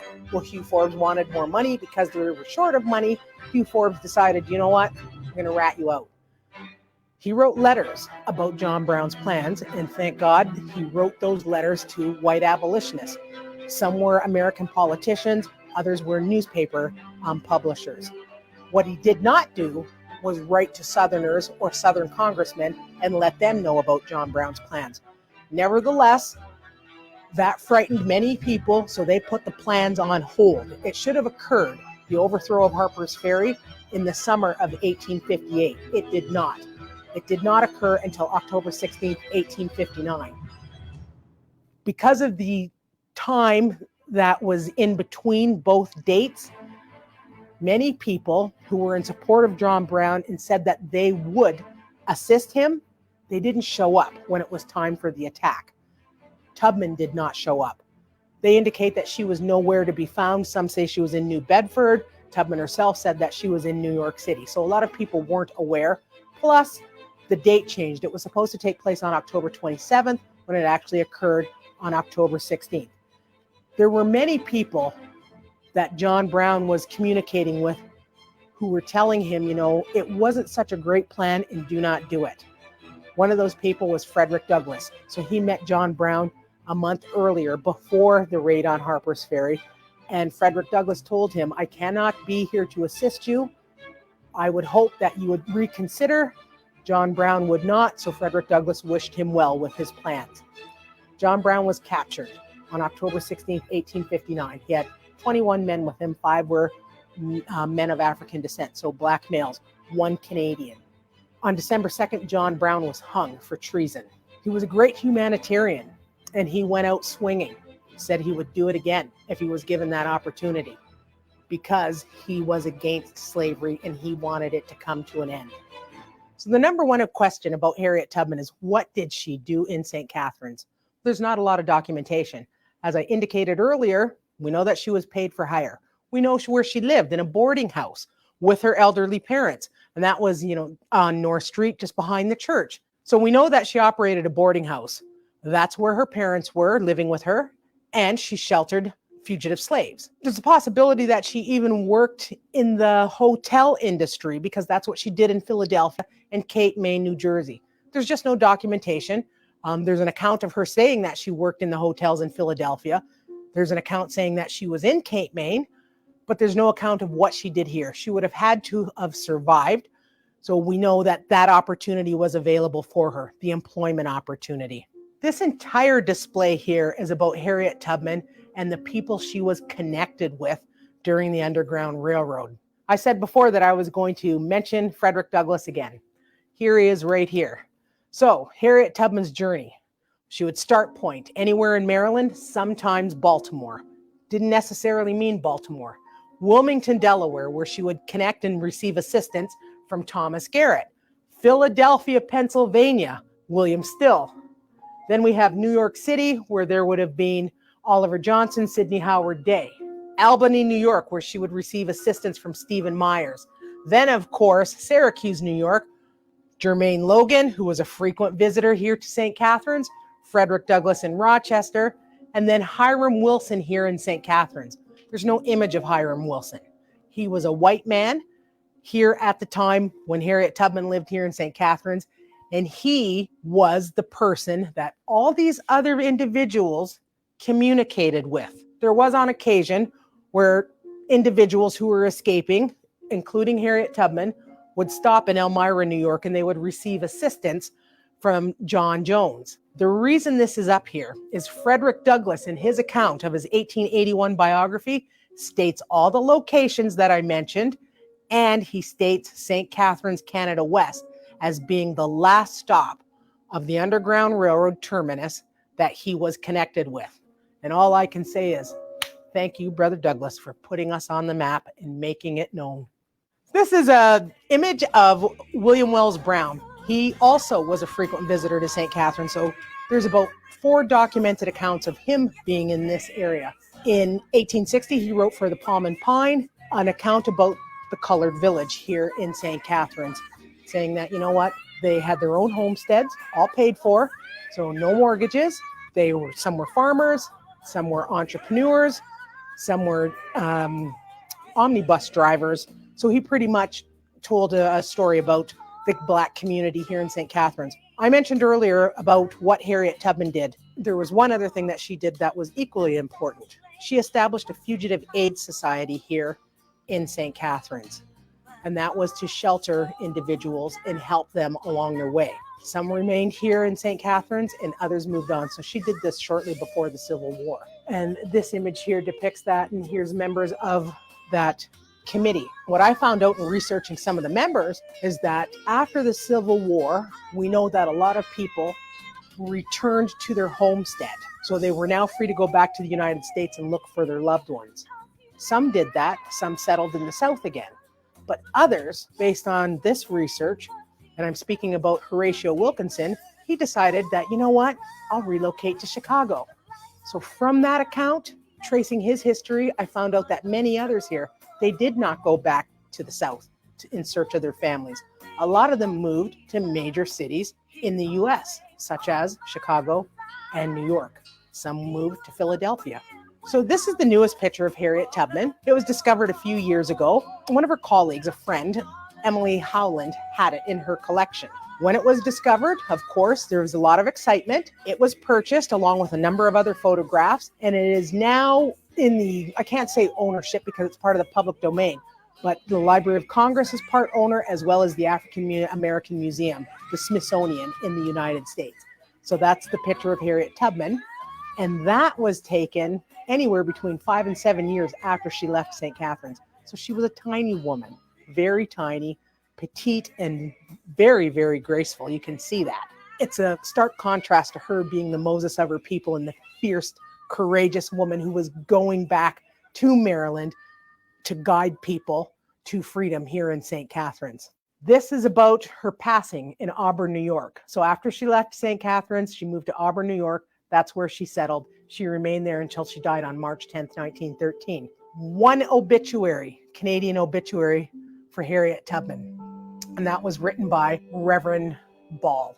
Reverend Ball was a young man living here in St. Catharines when she was the Moses of her people. St. Catharines didn't write an account for her, so he did it from Toronto, and this is her only Canadian account. When she passed, she still had 5 descendants here living in the St. Catharines area and 1 in Cayuga, and they are listed on her last will and testament. This is about Zion Baptist Church because we weren't the only Black church here in St. Catharines. Zion Baptist Church's most famous member is Reverend Anthony Burns. In 1854, he escaped from slavery in Virginia, made it to Boston, and under that 1850 fugitive slave law, he made the mistake of acknowledging his slaveholder who was in hot pursuit. So his enslaver confronts him on the street, Burns acknowledges him, then he's arrested, taken to the courthouse. As luck would have it, Henry Dana, leading abolitionist, a white male at the time, is in the courthouse, and he decides he'll defend Burns. Riotings break out. The Liberty Bell was rung. People are trying to free Burns. It doesn't happen. A U.S. Marshal was shot. It took the government 5 days to calm the rioting. People in Boston, who were known to be staunch abolitionists, would drape coffins in black and hang them from their places of business, and then liberty laws were enforced. But with Burns, he was returned to slavery. So now we have 22 members of law enforcement, whether they're part of the cavalry, U.S. Marshals, local police, slave catchers, on horseback with guns, rifles, shotguns, trying to calm the rioters so that his enslaver could take him to the boat, put him on board a ship, and sail him back to Virginia. Now he's in Virginia. He's enslaved once again. His friends in Boston never forgot him. They tried to purchase his freedom. His enslaver said no. He was tired of being harassed by the white abolitionists, the Yankees in Boston, so he, in turn, sold Burns to another enslaver in North Carolina. His friends in Boston decided, okay, we'll fix you. They hatched a plan. Got a white man to pretend he was a Southerner, gave him $1,200. He went to North Carolina and purchased Burns with abolitionist gold. That's what they called it at the time, abolitionist money. So they tricked him. Burns is now back in Boston. He's traveling to New York City. P.T. Barnum of the Barnum and Bailey Circus. At the time, he owned a museum. It was called the New York Museum. The New York American Museum, excuse me. He offers Burns $100 to tell his story on the lecture circuit. And Burns said, no, you're not parading me around like a monkey, and I'm not telling my story next to the Siamese twins, the bearded lady, and all these other carnival freaks of nature, because that's what the museum was. So he accepted an offer from a white woman who was a Quaker abolitionist. He went to Oberlin College, studied theology. After he received his degree, he moved on to Indiana. They found out, white folks there found out it was Anthony Burns. They thought he would agitate the free blacks, and they forced him out based on their black codes. Zion Baptist Church was without a pastor. He arrived in St. Catharines in 1860. Zion Baptist Church was in financial ruin. He turned all that around. He became a revered member of the community. 2 years later, he died. He was very ill. He passed on at the age of 28. His plaque was erected by these white men, these gentlemen. They were part of St. Catharines Lincoln Historical Society in 1964, along with the stewardess of the Zion Baptist Church, Clara Bell Williams. They were without a minister, so our minister stepped in, Reverend Francis. That's how Burns is remembered. The white males of the St. Catharines Lincoln Historical Society in 1964 did not want to forget about him. And his plaque is one of the first plaques in Ontario to be dedicated to a person of African descent. Again, I want to say it was an honor for me to participate in this 186th Emancipation Day event. So I want to give a shout out to Matter of Black and Black Owned 905 and all other supporters of this event. Again, it's an honor for me to represent the Salem Chapel as a trustee and the church historian. And I also want to let you know one more time that I am the owner and operator of Tubman Tours Canada. What we did today is just a glimpse in what I do for the tours. Upstairs, the church has a lot of artifacts, a lot of memorabilia that you'd be able to look at. And on my tour, we go out throughout the downtown core where we're talking about white abolitionists. We're looking at a lot of the historic sites here in St. Catharines. And my tour is a little bit different. It is off the beaten path because we include the enslavers that were here in Niagara. We include the enslaved people that were here in Niagara. And more importantly, my tours are fact-checked in real time. Stay away from a lot of the oral history because you cannot really speak to that. And people want to be able to fact-check in real time. Again, thank you for listening and happy Emancipation Day.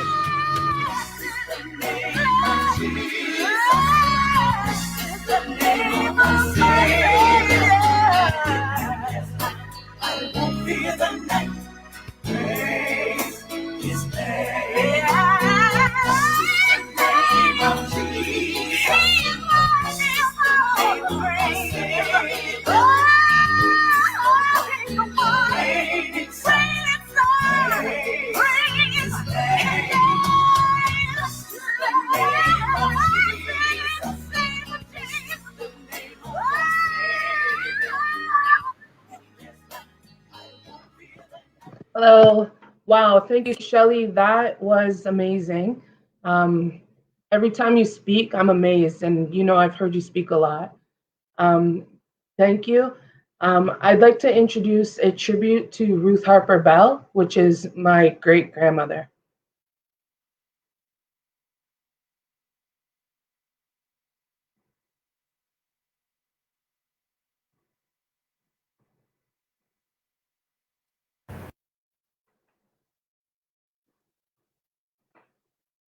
Ruth Harper Bell came from a long line of freedom seeker descendants who settled in the Niagara area. Born and raised in St. Catharines during World War I, She was baptized as a baby at the Salem Chapel BME Church and married by the age of 19. Ruth always felt compelled to keep her family and community together. She was active in the church, joined the Order of the Eastern Star, and stood in solidarity with her community to combat racism and discrimination. As an avid storyteller and family genealogist, Ruth Bell always told stories about the thousands of Black people that traveled from other parts of Ontario and many areas in the United States to converge on the first Thursday in August to celebrate Emancipation Day at Port Dalhousie. She often said Black people would celebrate all month long with small family gatherings and large community events. When the big picnic at Lakeside Park drew to a close in the 1960s, it was no surprise to Ruth's family and friends when she announced that she was going to continue organizing the annual event. The second Saturday in August became the new celebration date. In St. Catharines, for over 30 years, Ruth Bell coordinated the Emancipation Day reunion at Port Dalhousie.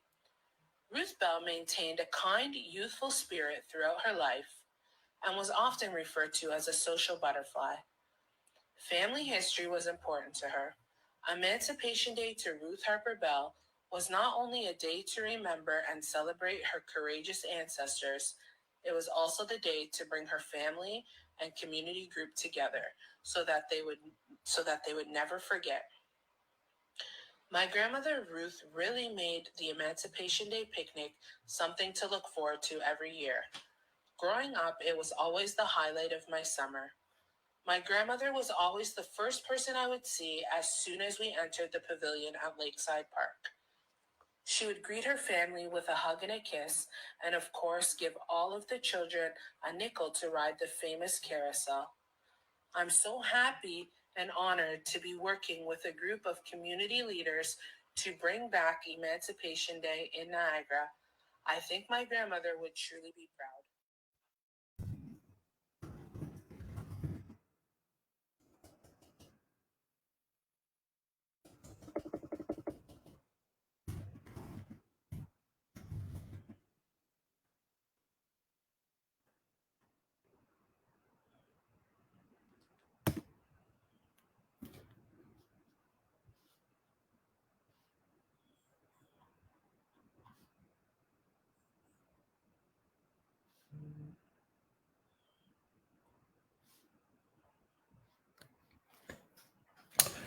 Hello, everyone. So I'm going to introduce you to our next vendor.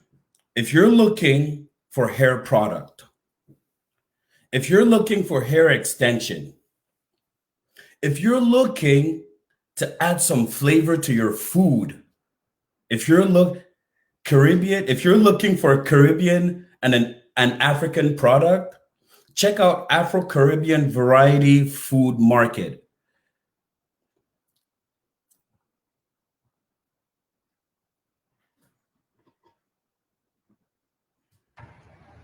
Okay, we are at Afro-Caribbean Variety Food Market located on McLeod Road in Niagara Falls.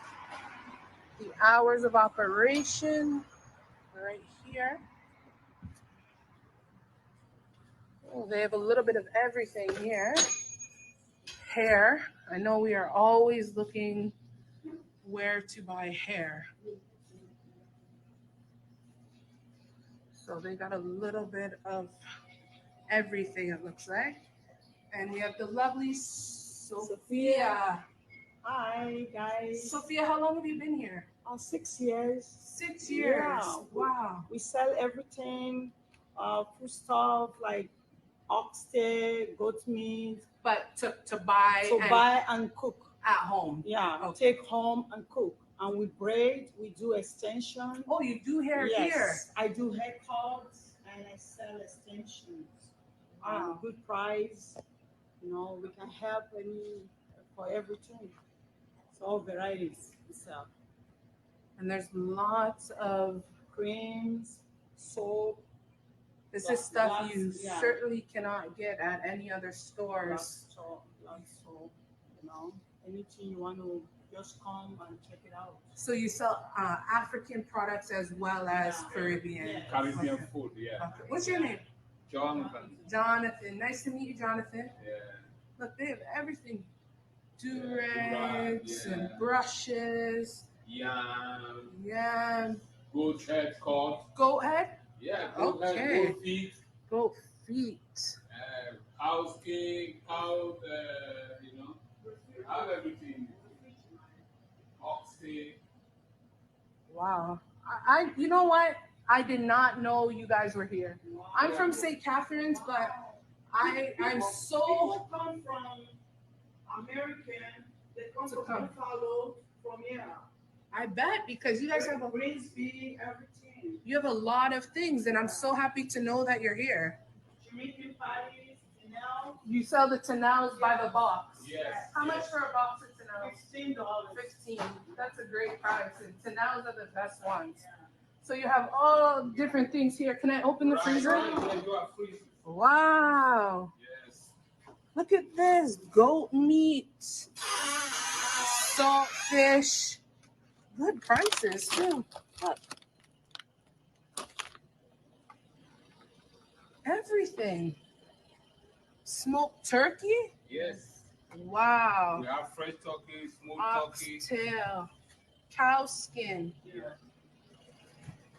Scotch bonnet, okra. The Tanels patties. Yeah. Flour, cornmeal. Yam, Negro yam. Yam. Plantain. Lots of different spices. Oh yeah. This to make soup, egusi soup, Yeah. egusi, draw soup, pepper soup spice. We have suya spice. Wow. This palm oil. You know, Indomie. You know. Everything. Yes, sister, yes. And then show me the salon. Yeah. You guys are busy here. Oh yeah. We just today because tomorrow they have a lot of appointments. Today is a little bit slow, but you know we have wigs and you know. Yeah. Ladies, come get your wigs. Yeah. Okay. Wow. I am so happy I stumbled upon this place here. What is the address? 8240 McLeod Road. 8240 McLeod Road. Yeah. Okay. What is the snapper? Snapper by the clean. case. Yeah, it's We have It's cleaned already. How much for a case? $60. They can buy half. They can buy quarters. It doesn't matter. Wow, this is a one-stop shop. Yeah. This is a one-stop shop. I'm like Walmart. Go Yeah. anything you want.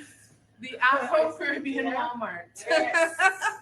We have to help each other. That's what it is. We have to team up.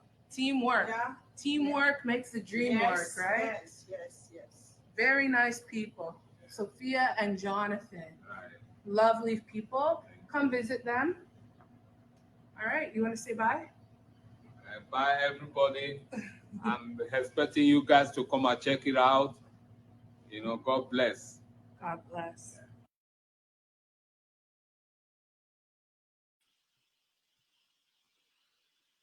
Good afternoon, friends. This is Annie Wilson here, the programming supervisor for the FirstOntario Performing Arts Centre. This has been an enriching and deeply gratifying morning and afternoon so far. It's been such a pleasure to work with Matter of Black and Black 0905 on pulling together these Emancipation Day celebrations. It's been so great to learn more about the Black-owned businesses in our community. We've got some shopping to do today, friends, and please be sure to use the hashtag Emancipation Day STC so we can all follow along. I was deeply moved by both of our Rochelle speakers that we've had so far today. I've learned so much about our history that I didn't know, and I'm seeing the comments coming in from our viewers who are saying the same things. These are stories I was not told. This is not in our history books. And so I am very grateful that we have this opportunity to share and to learn and to be together today. I personally believe that it is critical that we learn the terrible truths of our history. Black, Indigenous, and people of color have been marginalized for centuries and more. And it is our collective responsibility to take action for a better world that's free from racism and oppression. I hope that today and the work that we're doing together is another step toward that. So I've popped on to share the good word about a few performances that we have at the First Ontario Performing Arts Centre in partnership with Matter of Black and Black Owned 905. We are presenting concerts. So this afternoon, this evening at 5 p.m. and again at 7 p.m., we will have a concert with OCAN and the backyard of the Performing Arts Centre. They're an incredible group. So if you can get there, I highly recommend it. They're Juno-nominated, Independent Music Award-winning Afro-Cuban roots and jazz band. And I had the pleasure of seeing them a while back, and we knew that they would be a really great addition to this celebration. This is the first time it's a foray into opening up our space again and gathering in person as a community. And so we have all sorts of safety protocols. We want to make sure that our patrons and our artists are very safe. So we'll be wearing masks, and our staff will be able to assist you in ensuring that health and safety is upkept at all times while we're enjoying these performances in the backyard. And then tomorrow evening, you'll see me again at 7:30 p.m. and I will be joined by the organizers of this incredible weekend. And we will be sharing a Niagara performance, a special Emancipation Day style with the LMT Connection. And that's featuring the legendary Motown frontman, Leroy Emanuel. So again, getting ready to boogie. I wanted to take this opportunity to personally thank Mutsa, the Ericas, I should say, Erica Smith and Erica Williams, Rachel Bowie, and Jada, for your passion and your vision to bring Emancipation Day celebrations back to the hearts of our community. It's been a real privilege for me personally to be able to work with you. And I'm already looking forward to our plans for next year. And now I'd like to share a promo video that was created by Suitcase and Point. And it's in support of a really cool project that they put together with the community, and it's sharing performances and musings from Niagara residents about Emancipation Day. They're calling it Freedom a Mixtape, and I believe it's dropping at the end of next week. They put together a really special and beautiful promotional video, and we're very pleased to share it here with you now. Thank you.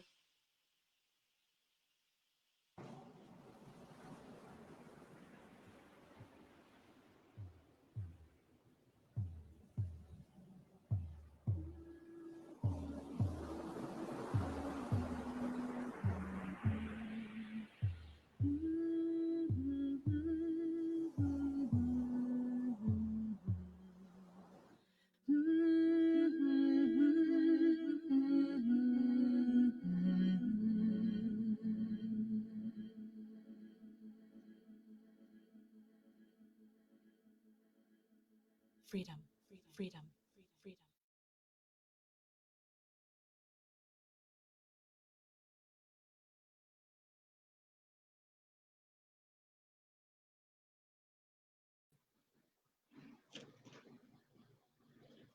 Hello, everybody, and thank you again for joining us on our Emancipation Day celebration. We hope that you guys have been enjoying everything that we have been able to offer you guys today. So much history within our city that we don't really get to learn much about often. So we are just so thankful that we were able to bring this to you, and this is only the beginning. We have much, much more in store.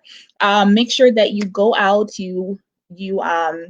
you go out and you support Black businesses, use the hashtag, and also we do have a giveaway. Please make sure you enter the giveaway. We have so many amazing prizes that we're giving away through these incredible partnerships that we've been able to develop through this amazing process of creating Emancipation Day. So right now we are honored to have Dr. Tamari Petoza, the professor of sociology at Brock University, and he's going to be sharing with us a little bit about Black trauma and resilience. So, Dr. Tamari? See me well? Hello, can you hear me? Yes, we can hear you, Tamari. Okay, you can take it away.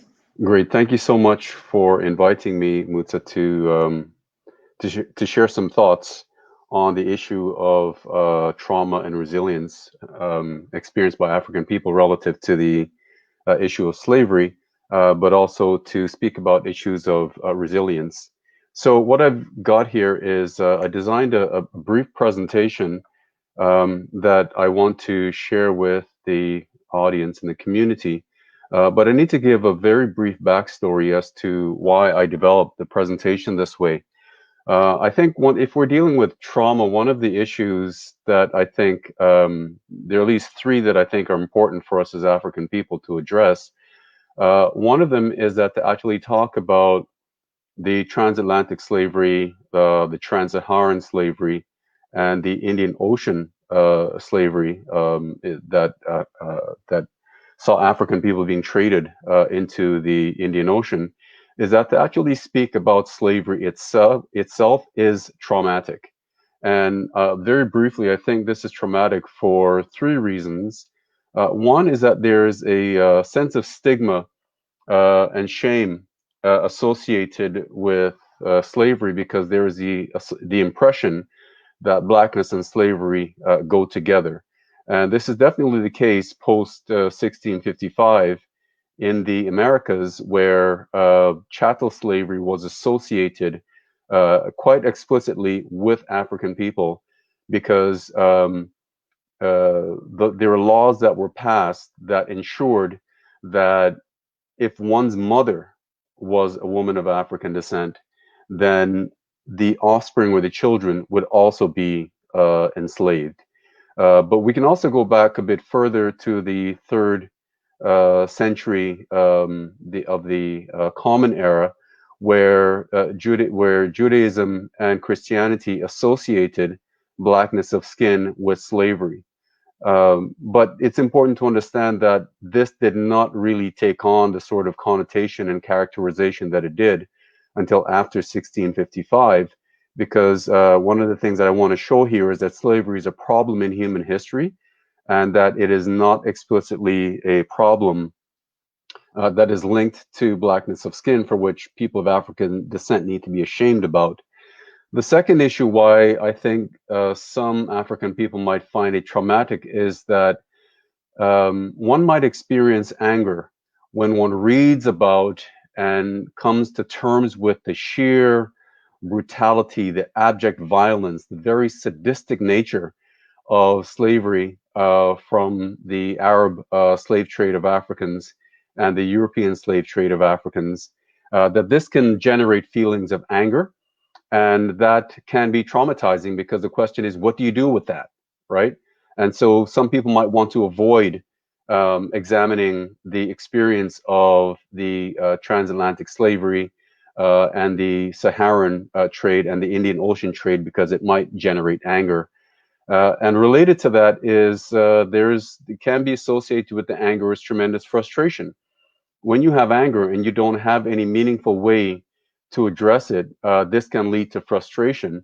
And part of the frustration is that all around us, there is denial and refusal to acknowledge the vast harm that was done to Africa and to African people through some people benefiting cultures, Western European culture in particular, and North Africa and the Middle East benefiting tremendously from the enslavement of Africans, that it can be frustrating when the issue of slavery comes up and you're constantly told, oh, that's in the past.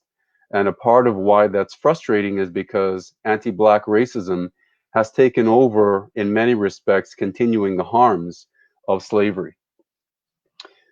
Now, the other issue is for non-African people. They might not want to address slavery for the reason that they might see it as not concerning them. So there's denial, there's indifference, there's the assumption that that was past and this is now, and that there's a refusal to recognize that the past is never past. It is always with us until we address it. And so the other part to this is that we all need to understand that the transatlantic slave trade, the trans-Saharan slave trade, the Indian Ocean slave trade, this is not simply African history. This is everybody's history. This is world history. And part of the reason why this is really important, and I'll talk very briefly about this, is that the Industrial Revolution would not have occurred without the expropriation of the labor and the surplus wealth extracted from African people, and that the African continent has yet to fully recover from the transatlantic slave trade. And I'll briefly explain why that is the case. So if, Dean, if you could move to slide number 2, please. And Dean, could you actually enlarge it so that the whole screen is taken up rather than having the panel on the side?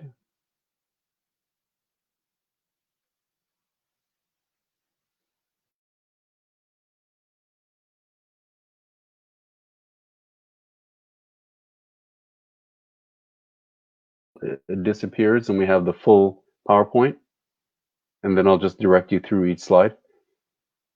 Okay, so that might be an issue, so I'll just move on.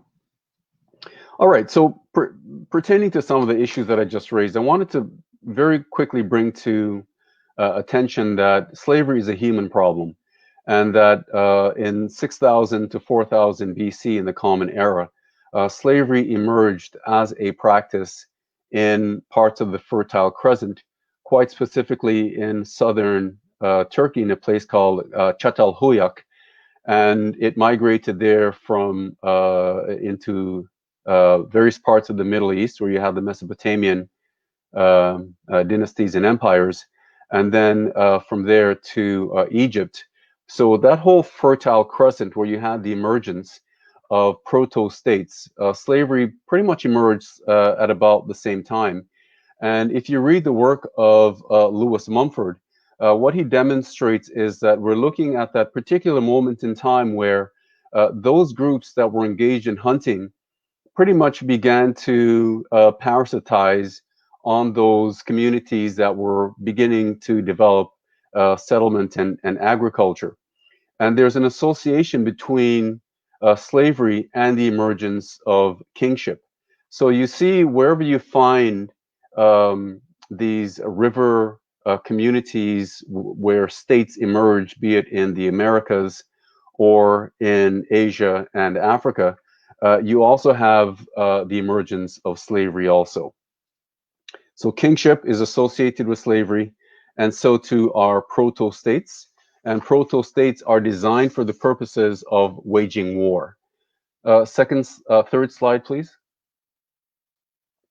So one of the interesting things about the initial development of slavery is that all males were immediately killed. So slavery was about killing all the males and then enslaving the women and absorbing them into the enslaving community. Now, some people argue that women are the archetypical form of slavery, so there is the presumption that patriarchy is associated with slavery. I would argue against this. Women could only be enslaved from various opposing groups only because the males from those groups were immediately killed. And it was only after a specific point in time when those proto-states developed their resources enough to have the quote unquote the manpower necessary to restrain the males from the other groups. Only then were the males from those groups also enslaved. And interestingly, if you go back to the Old Testament and you go back to a lot of the archaeological evidence, even then those males, they were blinded, they were castrated, or they were hamstrung. So disabilities was also an important aspect of the development of slavery, and it was very explicitly directed at the males. So nevertheless, the emergence of slavery was about developing a surplus pool of labor from which wealth could be extracted. We also see the emergence of private property, and that land became a commodity. And so we have literally in like around 4000 BC in Mesopotamia and Egypt, we had the emergence of proto-capitalism. And this is way before Karl Marx assumed that capitalism developed. Next slide, please. So briefly then, what is slavery? And I think we need to define it. First of all, slavery is human parasitism, right? One group of people They're literally predating and parasitizing on other group of people. So we have various stereotypes that slaves are lazy, they're stupid, and so on and so forth. Well, obviously, this tells us that the people that are lazy are the ones doing the enslaving, because they're getting other people to do the work from them, for them, and that they extract value from their labor. This is basically the Marxist theory of the labor theory of value. The thing about slavery is that individuals are deprived of their liberty and they're imagined not to have free will. So they're criminalized if they exercise free will in terms of thinking for themselves, resisting. All of that is criminalized.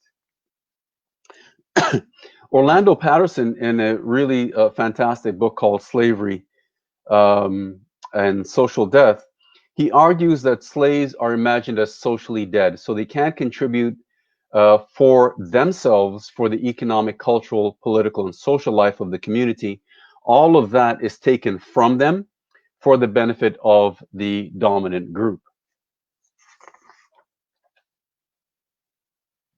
And yes, next slide. One of the things essential to slavery is racism. You cannot have slavery without racism. And I want to be very clear that that racism is more and other than skin color. It could be your language. That could be the basis for racism. It could be your religion, right? It could be the geographical region that you were coming from. So slavery is more than skin color, although we have come to assume by and large that slavery is about skin color. It is also more than that. So relating then to racism, the slave is dehumanized. They're not seen as fully human being. And this goes back to the issue of social death.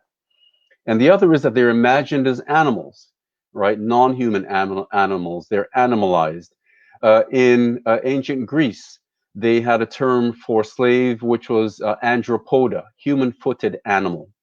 And enslaved persons are also infantilized. They're constantly regarded as dependent, like children are dependent on adults for their care, their sustenance, and so on and so forth. Next slide, please. Now, slavery in Africa. One of the issues that we have to address is typically when folks want to think about slavery, they imagine that slavery never existed in Africa. And I pointed out earlier that proto-states engaged in enslaving other groups, and that proto-states are about expropriating wealth and resources from other groups of people. And if we go back to ancient Kemet or Egypt, the pharaohs, probably beginning in the 3rd dynasty with Emperor or Pharaoh Djoser in 2600 BCE, he began raiding into the Sinai Peninsula. And when these empires, when he began to do so, that's when slaves entered Egypt at that point in time. This is meant to correct a mythology that Hebrews were enslaved in Egypt building mud brick pyramids. That is historically inaccurate. The first time that there was any mention of Hebrews in Egypt is 1500 BCE, which is 1,000 years after Emperor Djoser and after they've already started building pyramids out of stone and not mud brick. So that's a myth that needs to be corrected. The Persians and the Greeks and the Romans, when they began to conquer Egypt in about 600 BCE, that's when the enslavement of African people began to be a serious issue. So you have people enslaved in ancient Greece, ancient Rome, and Persia, and you can go to the archaeological record and you can find African people on images in pottery, in various stelae and other sorts of representations. So nevertheless, slavery spread throughout Africa, subsequently, largely through the emergence of kingship elsewhere and the emergence of proto-states. Next slide, please. So I'm going to jump from antiquity now to the 7th century Common Era to the 19th century. And this is where the Arab enslavement of Africans and the Afro-Arabs and other groups such as Tuaregs and others beginning to really traffic in Africa, because Islam began to be one of the key rationalizations for the justification of Africans as infidels. And the great irony is that Islam would never have survived as a religion had it not be for the king of Ethiopia in the 6th century BCE, who gave protection to the followers of Muhammad ibn Abdullah, who were chased out of Mecca and Medina, and they were given protection by the king, the Aksumite king in Ethiopia, who protected them. And from there, Muslims were able then begin to, as a religion, began to assert itself in Saudi Arabia, and from there spread out around the world. So that began to be the point at which, from the 7th century BCE to the 19th century, where something like 9 million African people were trafficked by Arabs and Afro-Arabs to the Middle East and North Africa and beyond, into places like Turkey and China. The interesting thing about the enslavement of African people by Arabs is that 2 out of every 3 person trafficked out of Africa and into North Africa were women. And the other 1 out of 3 were men, either used as eunuchs in the various empires. The emperor of the Caliph of Baghdad, for example, in the 8th century, he had something like 7,000 African men that were eunuchs and 4,000 European eunuchs. So there was a tendency to more eunuchize African males than European males. But nevertheless, most of the enslaved persons were Africans. Significantly, the death rate was extraordinarily high.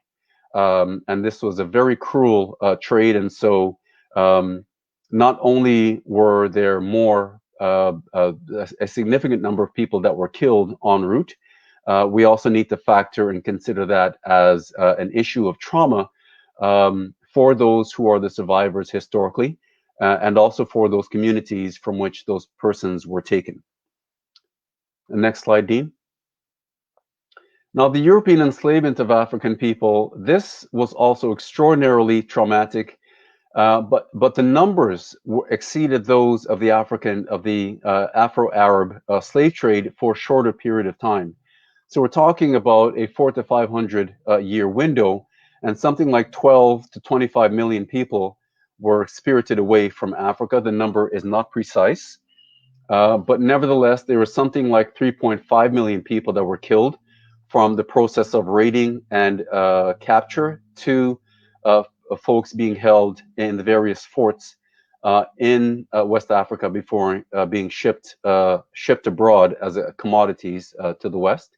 And from there, something like 2 to 3 million people were killed en route in what's called the Middle Passage. And this was such a regular practice that sharks began to follow the ships, because they knew that African people, would be either thrown aboard, or many people would try to commit suicide and jump aboard to escape being enslaved in the Americas. One of the things about the transatlantic slave trade is that many Africans thought that they were going to be eaten by the Europeans. So if you think about the whole Tarzan films, where Africans are supposed to be boiling Europeans in oil to eat them, and Mayor Mel Lastman invoked that mythology when he was mayor in Toronto, it was quite the reverse. The Africans thought that they were going to be cannibalized by the Europeans. And so this issue of the significance of the transatlantic slave trade for the development of Europe as an economic and political and military world power is examined by Eric Williams in Capitalism and Slavery, and subsequently by Walter Rodney in How Europe Underdeveloped Africa. So you can imagine that if 2 out of every 3 persons taken for the transatlantic slave trade were males, and many of them were young, skilled males, you're talking about the elimination of a major group of people with skills and knowledge and the physical capacity that would ensure the economic, political, and cultural development of Africa. And by that means also the significant loss of those people meant that the communities were left in a traumatized state of having so many people taken away under such brutal conditions. Next slide, please. So the trauma did not end there. Plantation slavery was extraordinarily brutal. There were amputations, brutalization, forced breeding, and rape, quite significant mortality, starvation, overwork, and psychological torture. All of this was necessary to ensure that other people, the African people, would work for Europeans. Next slide, please. Now, one of the things that I think is really important for us to come to terms with is that we're not simply fixated or located at the level of trauma. We're also cognizant of the fact that African people did something about this, right? The abolition of slavery by Britain in 1833, and which was signed into law and effected in 1834. And keep in mind that there was an 8-year period called the apprenticeship period. So African people still gave another 8 years of free labor. That there were revolts. People resisted.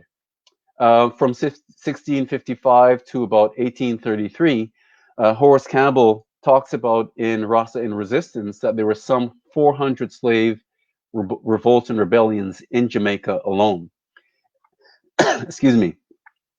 So you also had the development of marronage, or these maroon communities, where African people developed their own communities and continually resisted slavery.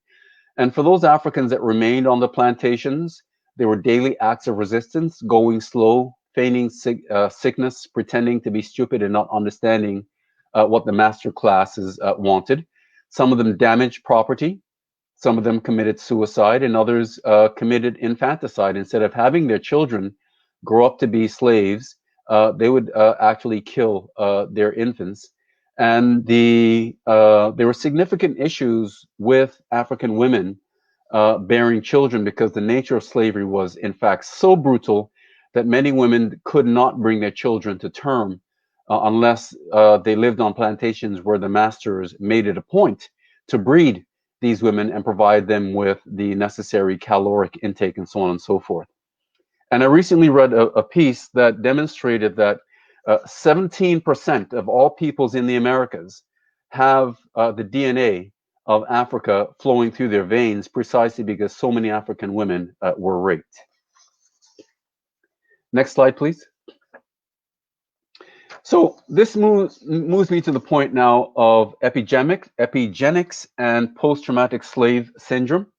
There's a fantastic book called by that title, Post-Traumatic Slave Syndrome, by Dr. Joy DeGruy, where she talks about the continuity of trauma across generations. And this is what epigenics basically is.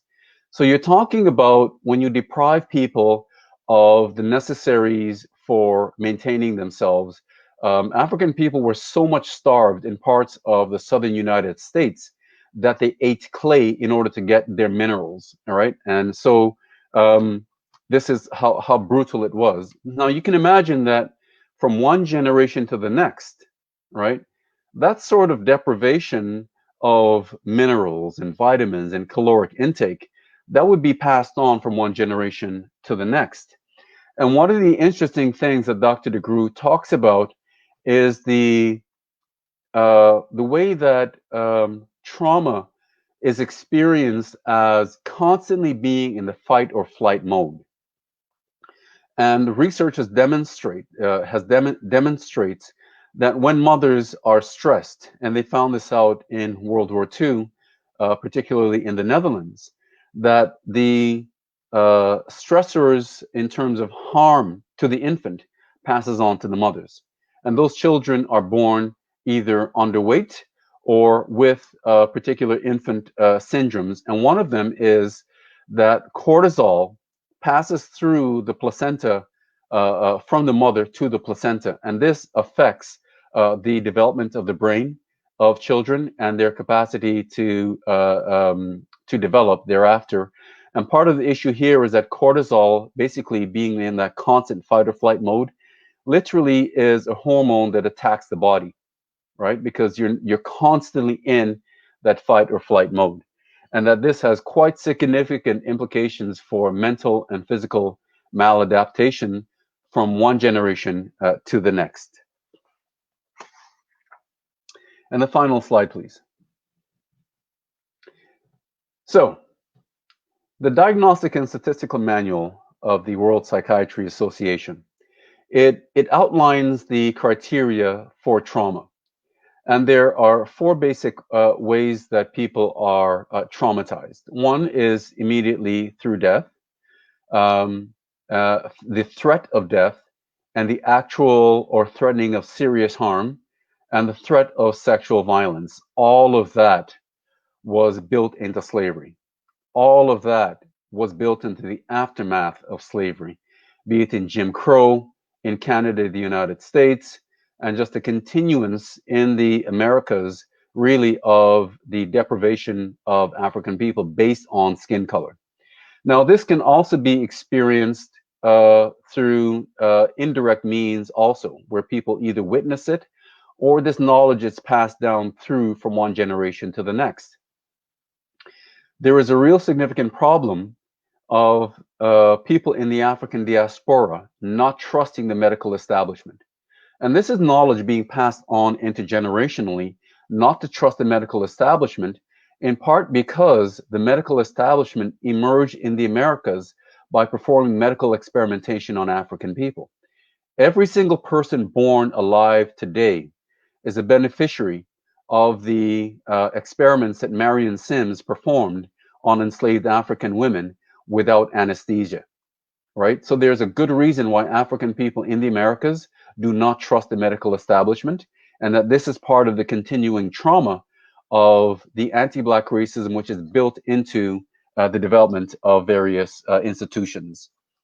So we need to consider that public policy needs to pay serious attention to the social determinants of health in terms of the mental and physical well-being of African peoples, and that there should be high quality, accessible, and culturally appropriate services given the harms of the medical establishment historically to African people.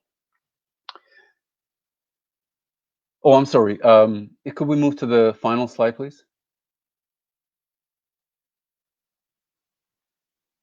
Right. So after we've come to terms with recognizing that there is trauma, that we need to move to the stage of healing. And that means ensuring that there is a public policy emphasis on the social determinants of health to address the epigenic continuities of harm to people of African descent.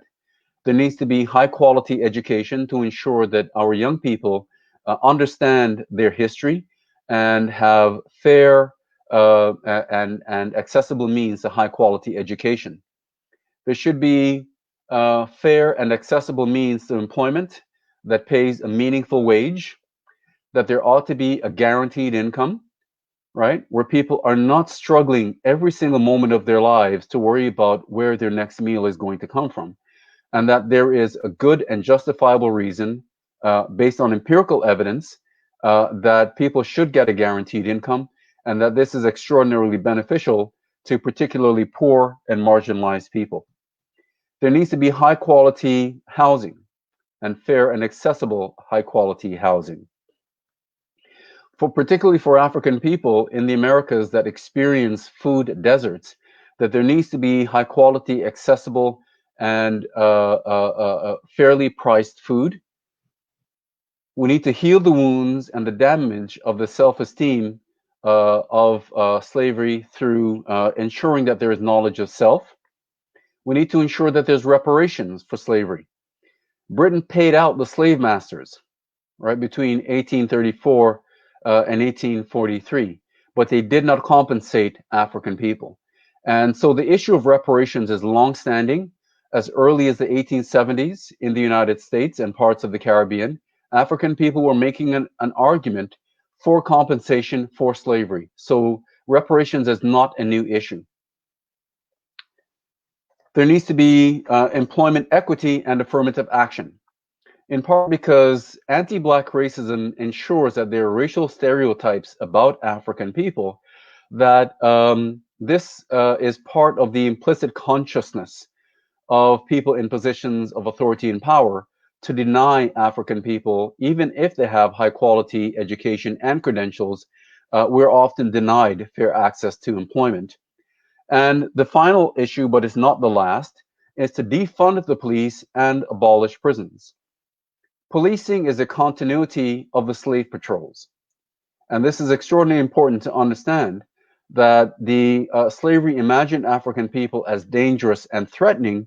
And so the presumption that we're always in a position of revolt and resistance, this has been embedded into law, literally. It has been embedded into the law and the consciousness and the practices of law enforcement. And so prisons now become the new slavery. So slavery has been abolished, right, for civil society, but not for the state. And in 1873 in the United States, it was established in law that the slavery is a right of the state to enslave persons who have committed felony offenses.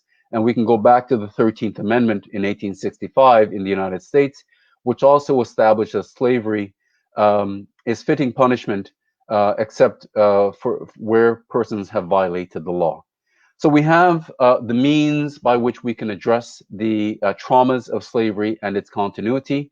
And I think we need to begin and continue that process where we stand on the shoulders of giants who have begun the process of healing from the moment that we began the resistance to slavery in the Americas. That is it. Thank you.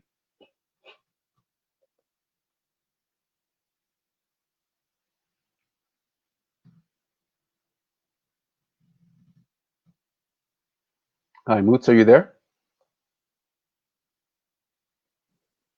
Yes, I'm here. Okay, good. Let's see. Waiting for Erica and Marcel. Hi, guys. Hi, Erica.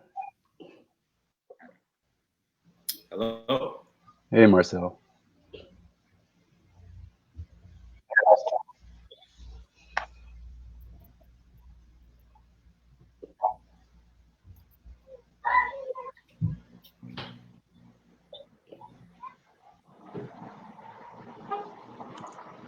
Okay, so we were going to have a discussion.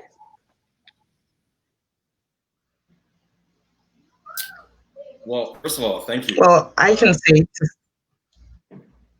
Oh, sorry. Go ahead. You go ahead, Erica.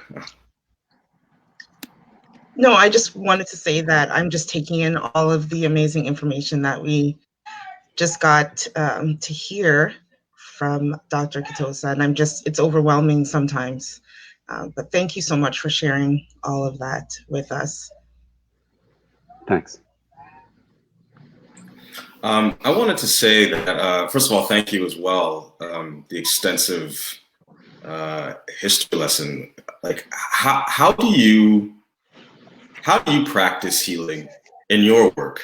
I mean, having to explore this kind of work, I mean, receiving it, it's like, whoa, this is a lot. I'm sure the amount of time you've put into researching and reading, like, what do you do to heal yourself?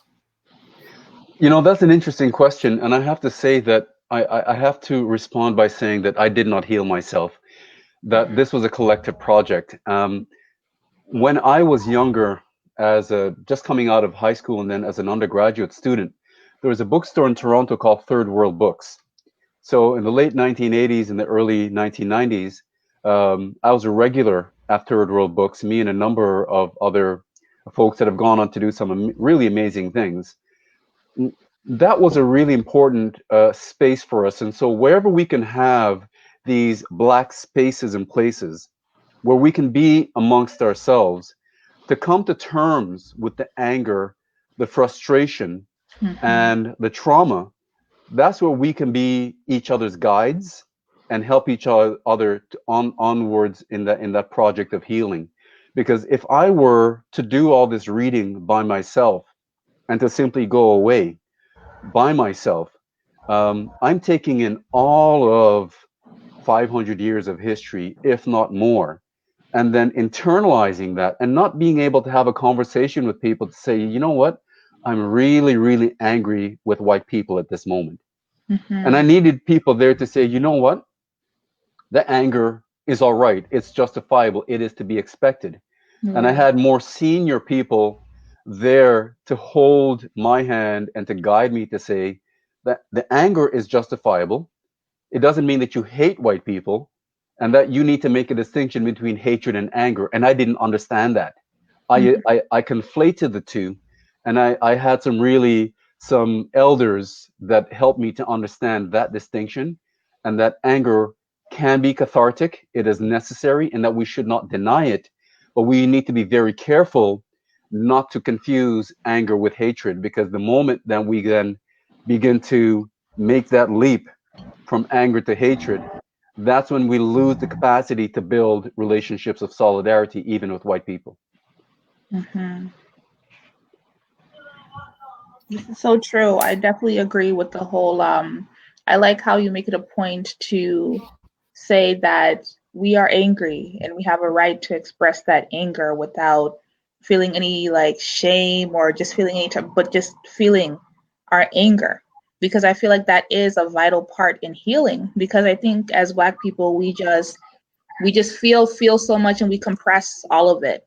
And it causes more damage for us to compress it rather than for us to actually allow ourselves to feel it. But in this society, we are taught really not to feel that, because we don't want to be the aggressive ones. We don't want to be angry. The list goes on. And that's been a big detriment to our community, because a lot of people are holding on to so much pain, so much anger, because they don't want to be judged. Yeah. You know, that reminds me of I think it also, Erica?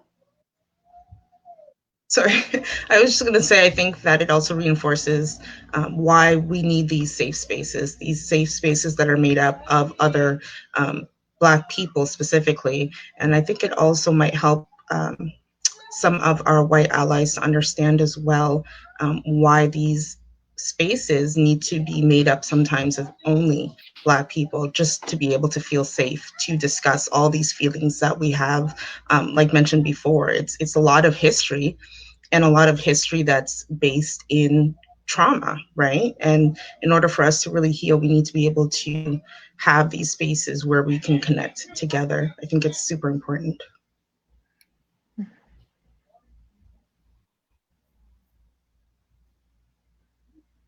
Yeah, definitely. I just wonder, with all of these movements that are going on right now, there's Black Lives Matter, there's Say Her Name. How, as Black people, do we navigate through that? Because even within our own community, we are divided. That's a big problem that we have, that we are divided in. How do we unify as a community with these movements so change actually comes for our community? right. I think that's an important question that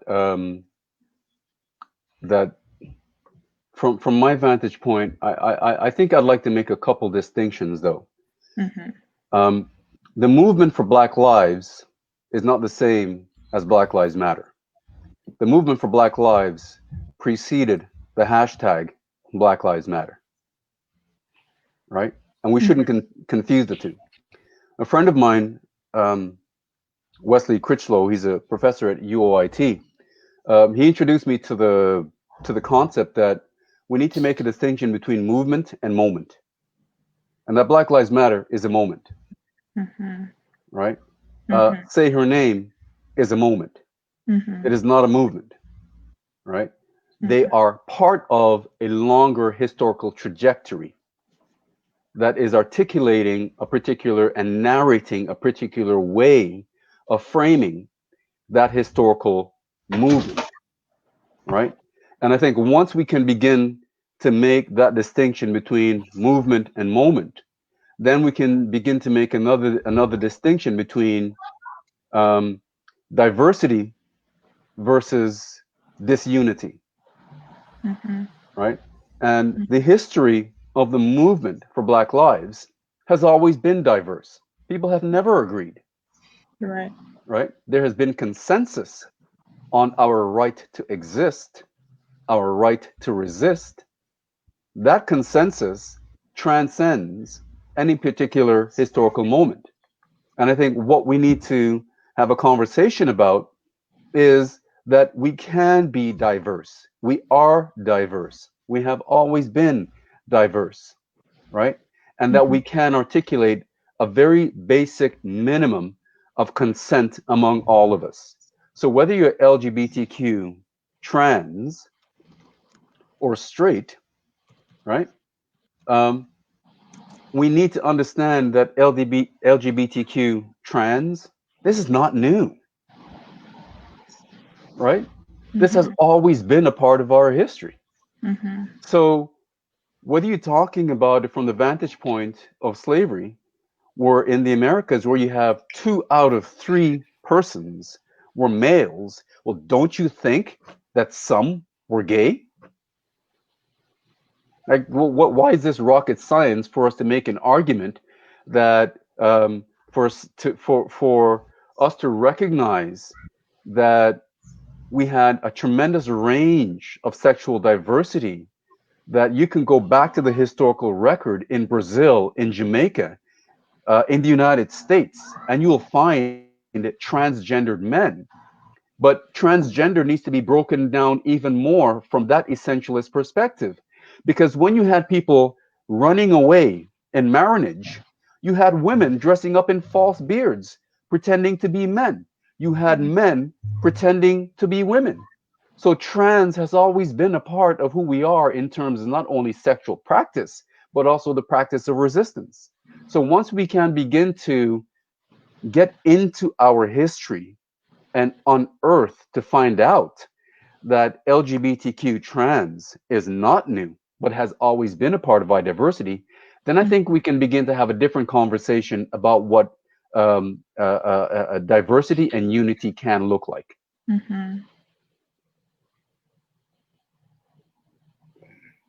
Most definitely. Did anybody else have a question? Marcel? I just also like to add on to that.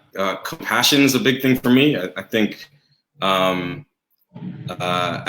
Dr. Katosa was saying, like this movement has been has lasted a very long time, and I think some people are catching up with moments to moments to moments. And so our learning is on different levels, our experience is on different levels, our vocabulary is on different levels, our perspectives are on different levels. And I'm learning to have more compassion for diverse or other experience that is still Black, but just makes up this wide tapestry of what Blackness means. I keep saying, like, we're not a monolith. We do not have one way of living. And I think we need to be accepting of those different ways in a compassionate, safe space.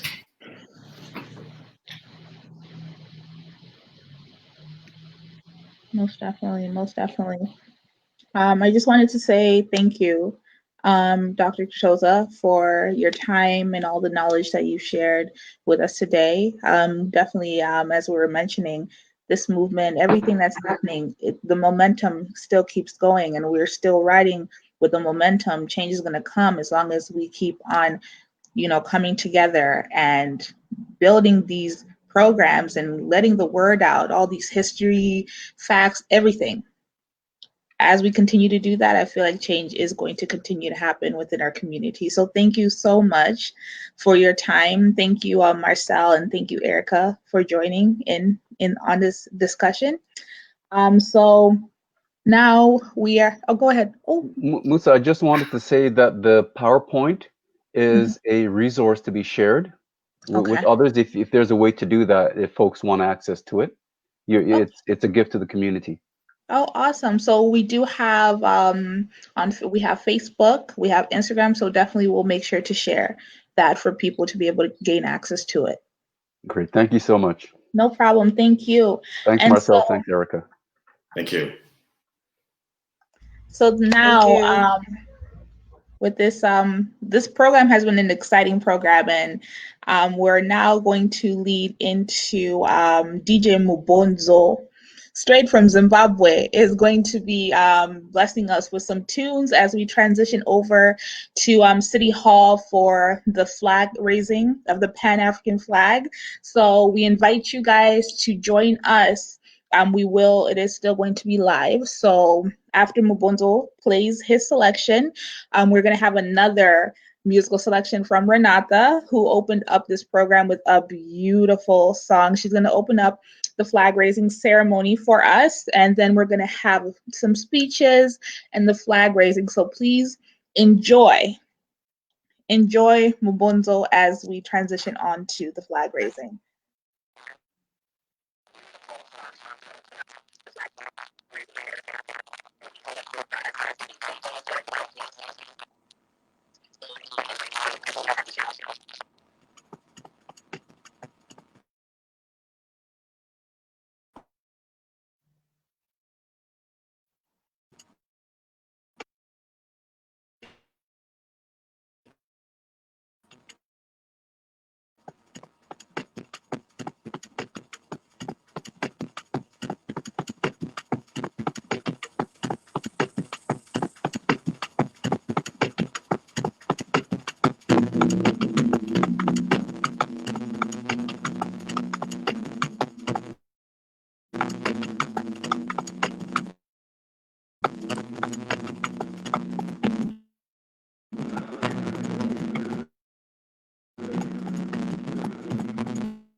Good afternoon.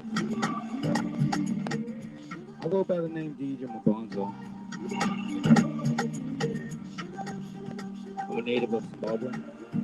Been living in Canada for almost 10 years now. 11.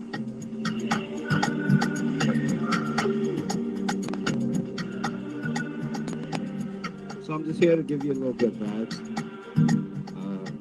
All that I like to do.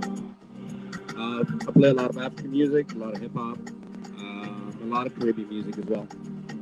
So in the next little bit, we'll try to go through a few genres, and you'll see what it is that I do.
filming South Africa right now.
Shawty want $1 million.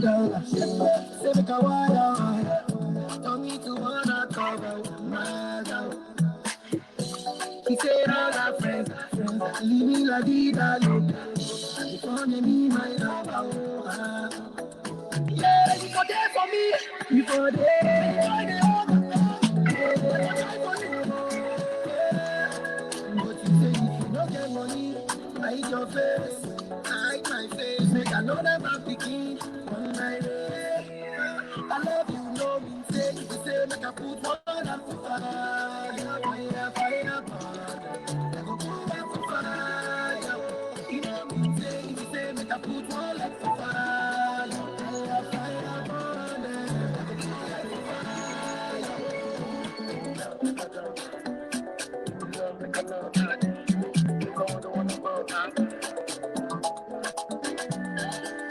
if you're behind what's my Casio, I will never miss you.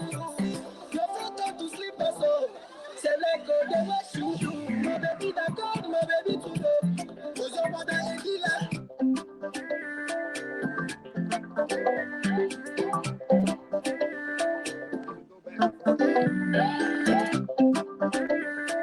Back and forth, I'm going to give you a little bit of Afro beats. This is DeVito. If you're behind what's my Casio, I will never miss you. Your photo to sleep or so. Say let go, they wash you. My baby that God, my baby to go. Cause your mother a killer. My baby no bomb, but she run me up. Cause your father a soldier. Oh my flower. I will never go home for baby. If you say I'm good for nothing, oh, therefore your boss for something, oh. Follow my flower, baby. If nothing lasts forever, me and you go be nothing forever. If nothing lasts forever, me and you go be nothing forever. Baby, baby, I'm a little. Me and you go be nothing forever. If nothing lasts forever, me and you go be nothing forever. Baby, baby, I got you.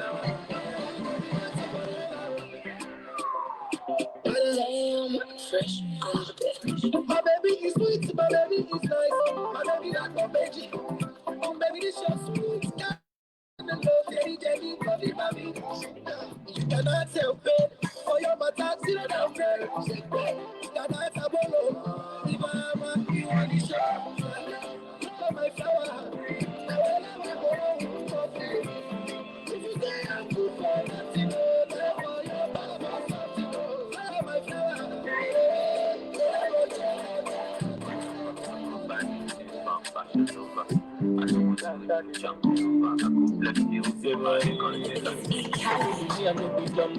I go fight for your love like a Django.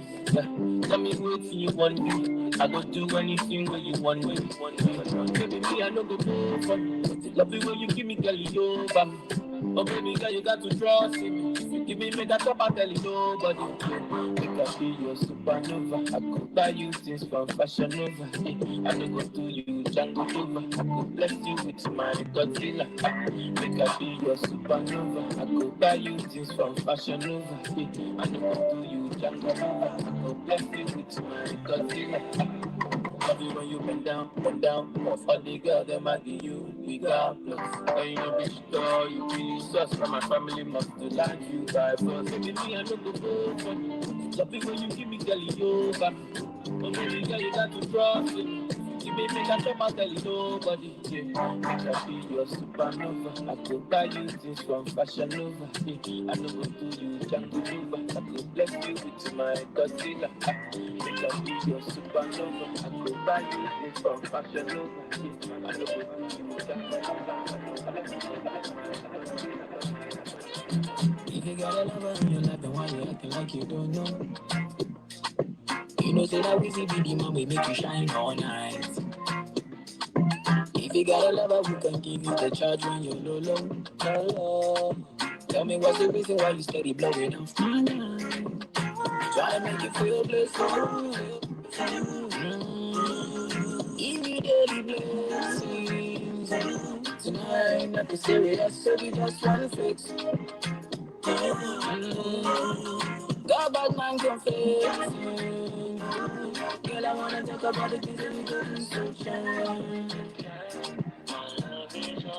I want me make me jam, oh yeah. Come into my life, oh baby, come on, baby, make me jam. I want me make me jam, oh yeah. Come into my life, oh baby, come on, baby, make me jam. Girl, I'm loving your energy, yeah. Loving your energy, yeah. I'm loving your energy. She run a race for me, got to the medal, no penalty. Darling, loving your energy, Africa, one wine. At least I love you, know you're mine, you never let me go. Look around the world and you find no love. Anytime I'm blowing on the phone, coming like a thing, crash time and down now. At least I love you, know you're deep, deep in your soul. I know you would have loved me, give you full control. Still I beg you to my fire, roll on my love. The reason you never got to wait no more. Tryna make you feel blessed, tryna make you feel blessed. Give me the blessings tonight.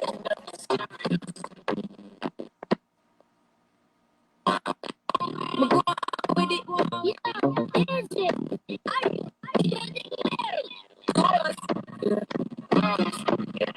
So we have me with a force, yeah. Blessings, yeah, power, force tonight. When I rise, I'm boss.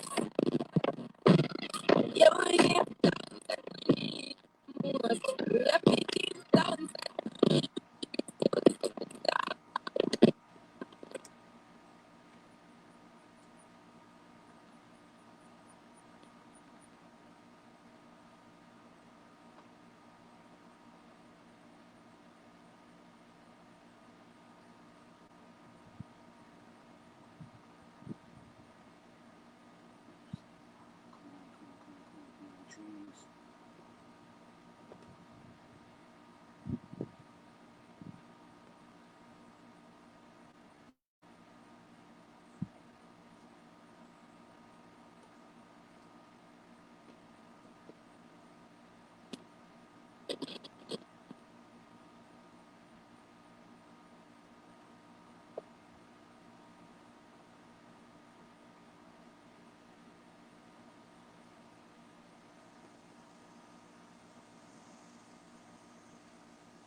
Thank God for the journey, the earning, not just for the plus. Yeah. Gratitude is a must. Yeah, we see blessings fall by my right hand. But I told me the friends that take off the load. One time did sit down in a class and we board then police said the road and we go on with the road. Third one, me say me try a thing. And you know it want me to be a fire team. Now up on stage with credit, say I sing, yeah. See me all diggy soon, get the higher ring. Like hello, brother, say I just saw you. Saw your poster, spectacular photo. Keep it burning, yes, that's the motto. If me the butter pass through your soul to jam all in a life, man. Me up to thank God for the day, the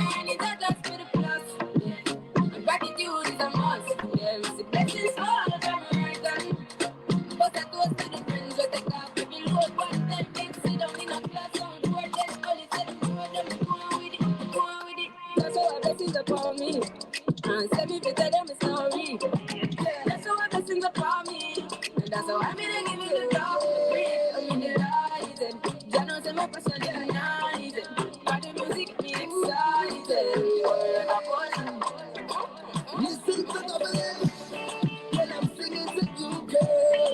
Yo, I am feeling, just feeling, I'm feeling. See what I'm seeing.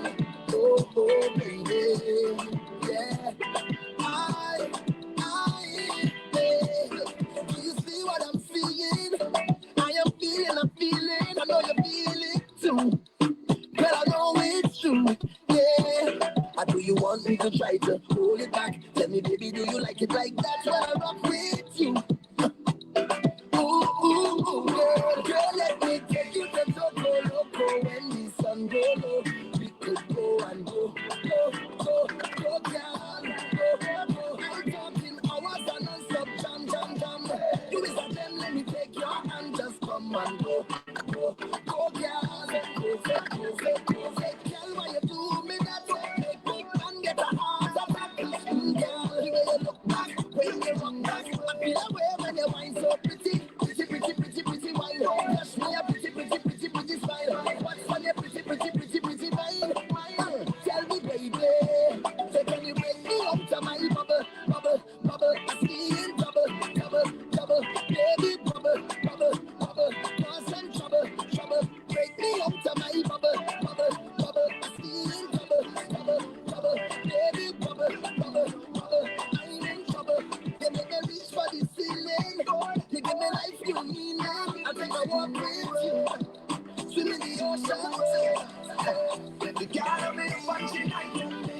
Gotta be up when she wine on me. Gotta you look up the line right there. Now give it up cause she nice right there. And when she ting on me, I swing on me. Gotta be up when she night on me. Now let this go. Come jam up on me, girl, bring that body. Spread your sweet and me darling. Cause what you do on the body, whoa, what a feeling. See, baby, I come to party. Chase some of that, yeah, have a good time. It's all I want to. So come give me all of that. I say, best believe, boy. When I find it, girl, I'm not moving. Oh, you're grooving. Stay with me, boy. So girl, I hope it not too late. Have me losing it. When she jump down me, then I jump down me. And when she ting down me, then I swing down me. Now let this go. When she jump down me, then I jump down me. And when she swing down me, I swing down me. Now let this go.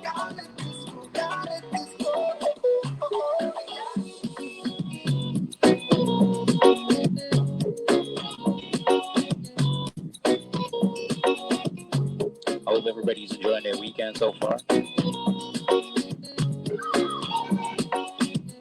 A little bit of soca music for your soul. It don't hurt to dance.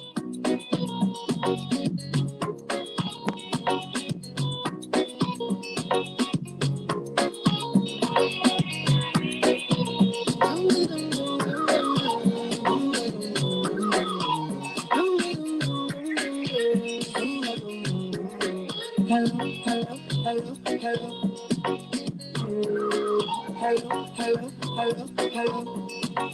Yeah. She had the thing I love. Where she from, I don't know.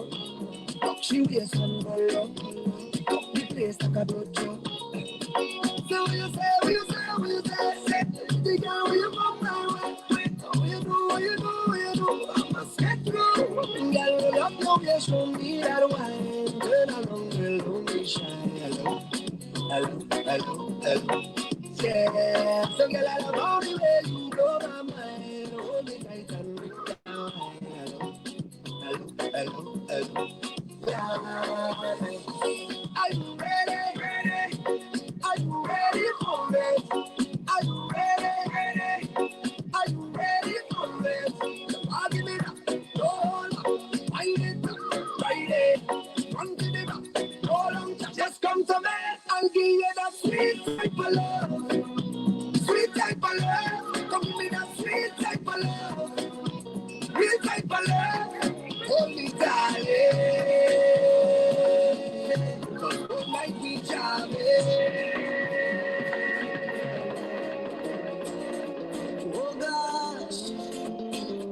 I'm saying, no pretend up up in here flexing. I'm saying, no falling up on me here with me.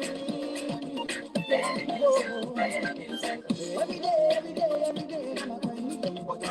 a crying. All me want is the music all night long. Play the music, big and strong, 'cause I just don't have it fun. Run me gun, too sweet to talk.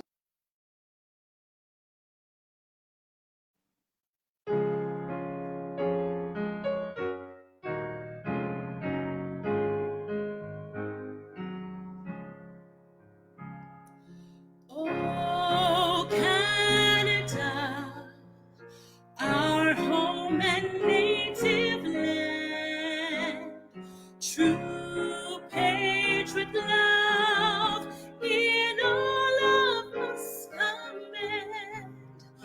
With glowing hearts we see thee rise, the true north, strong and free.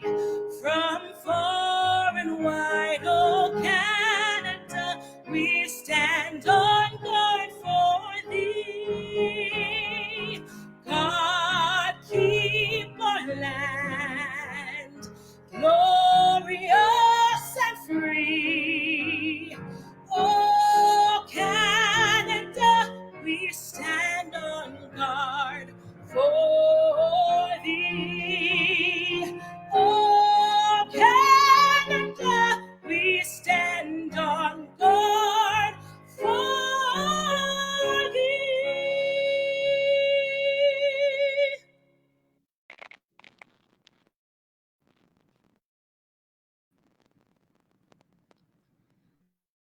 Hello and welcome to our Emancipation Days 905, and we are so excited to have brought this program here for you guys today. I'm Mutsa Charamba. We have Tasha, we have Erica, we have Jada, we have Erica, and we have Rachel, and we also have Bawe, who have been the driving force behind creating these programs today with the help of PAC, the City of St. Catharines, the mayor, everybody. We came together a month and a half ago because we wanted to do a protest, but then the mayor suggested, let's do something that's more impactful. So we were given this task to create something for Emancipation Day, and within a month and a half, we were able to create this program that you guys have been seeing throughout the past few days. And if it wasn't for all of our team members and all of the skills that we each bring, we each come from different organizations, we each have different backgrounds. Everybody brought all of their talents together and we're able to create something great. So we're thankful that we had this opportunity, and we're excited to bring you guys more things as years come. So I would like to introduce you guys to Erica Williams, who will be giving a speech for us today. Yeah.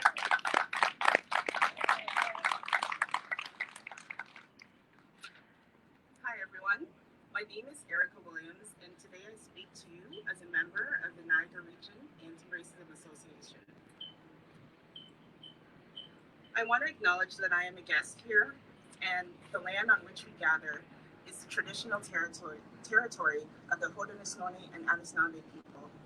This territory is covered by the Upper Canada Treaties and is within the land protected by the Dish with One Spoon Wampum Agreement. I would like to acknowledge Renee Martin, who is one of the founders of the Niagara Region Anti-Racism Association.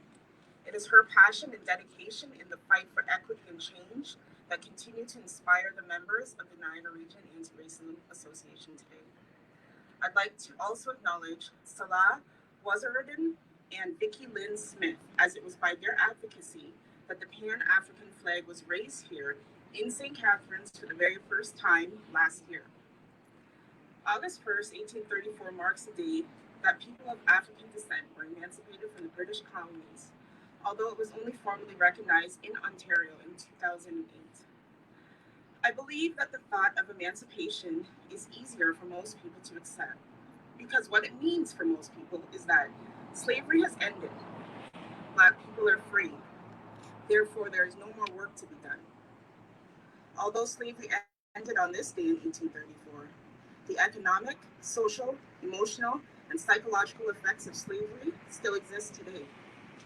The trauma of slavery runs deep, and that trauma is manifested in all aspects of our lives, from issues of mental health, all the way to how we teach our children to engage with law enforcement, and the type of employment that we have access to.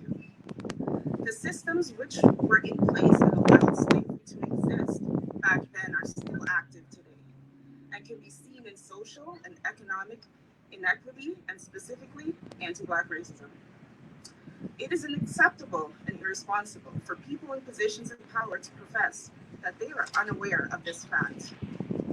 The testimony of individuals with lived experiences should not be a surprise and should not be needed to prove that systemic racism exists today. We still have a lot of work to do.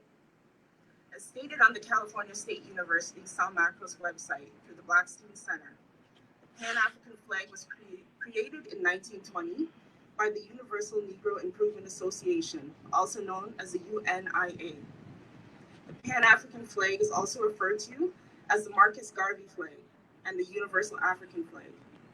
This flag was created to represent people of the African diaspora and to symbolize Black liberation. The red represents the blood that unites all Black African ancestry and the blood that was shed for this liberation. The Black represents the people whose existence as a nation, though not a nation state, is affirmed by the existence of this flag. The green represents the abundant and vibrant natural wealth of Africa, the motherland. On this Emancipation Day, I would like us all to remember our ancestors, but I also challenge us to push forward to dismantle the systems that continue to oppress Black, Indigenous, and people of color. I'm glad that we were able to work with the City of St. Catharines to make this flag raising possible. The history, voices, and experiences of Black people matter not only today, but every day. Thank you.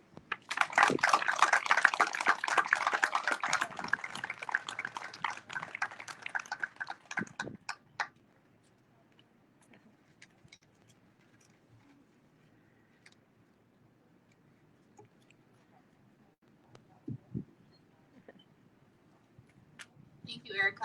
And now we would like to bring up the Mayor, Walter Sentic, to speak a little bit for us.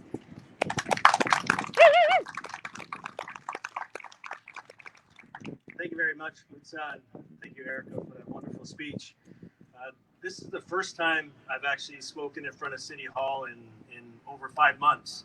It's the first time I've spoken in public like this in over 5 months because of the situation that we're in and communities around the world are in due to COVID-19. And as a community, it's important that we still come together. And first and foremost, to Erica who's taken over, or Jada who's taken over my social media channels. It's about amplifying the voice of our Black community and showcasing businesses, showcasing the issues that are facing our communities. And being able to amplify it through social media is really another way that we can virtually bring people together. And so I want to thank everybody who's taken the time to come out here today. We have Councillor Littleton, we have Councillor Dodge, we have Councillor Porter, and a number of other councillors who are watching at home. We also have our St. Catharines MP, Chris Biddle. And it's important that we come together as politicians because, as was said, it's about listening. As a political organization, we have to listen and then move. And what we've seen over the past number of months is the ability to listen, but more importantly, we need to see the action of movement to eradicate racism from our communities. And it's going to take a long time. And I just want to draw the attention to the vote that we had on Monday. We have a statue over there, and a statue represents something that was erected over 120 years ago. The statue will be removed, and it'll be removed and placed in another part of the, and I thank you. And it was a unanimous decision of council because it stands for something that was reflective of a time and place so many years ago, but for our Indigenous community, that stands for something else. And so being able to take that off of City Hall property opens up City Hall to everybody. And this is what today is. This is what the Emancipation Day celebration is about. It's about making sure that our community is open, but also willing to listen and willing to learn. And so what we have behind me is the organizers that have made this come to life. And look at the age of the people behind me. This is the future of our city standing right here, right behind me. They're the ones that are going to amplify and continue to push for change in our community. We had a protest here not too long ago where we had over 1,000+ people who came in here who were saying Black Lives Matter, no justice, no peace. And when you hear that and you stand here as a mayor, it has to follow with action. And so the Anti-Racism Committee, Vicki Lynn Smith is here today, and Soleil and their group is working very hard at putting together the concrete ways that we are going to change our community. And so this digital platform that we have here today, I hope will continue into the future. I am hopeful that next year we're going to be here with hundreds of people, and there's going to be thousands of people celebrating Emancipation Day. And then as we move forward, we're going to continue to challenge ourselves and how we think, because if we don't challenge how we think, we're not going to change what's happening in our community. So I want to say thank you to the organizers. You've done an amazing job in over just a month. It's awesome. And so I can continue to look forward to tonight and then tomorrow with LMT Connection playing. I want to say thank you to the FirstOntario Performing Arts Centre for everything that they've done. And really, I challenge everybody who's listening, we have to be anti-racist. There's nothing in between. You're either racist or you're anti-racist. Let's all be anti-racist. Thank you very much. Now we walk over to raise the flag.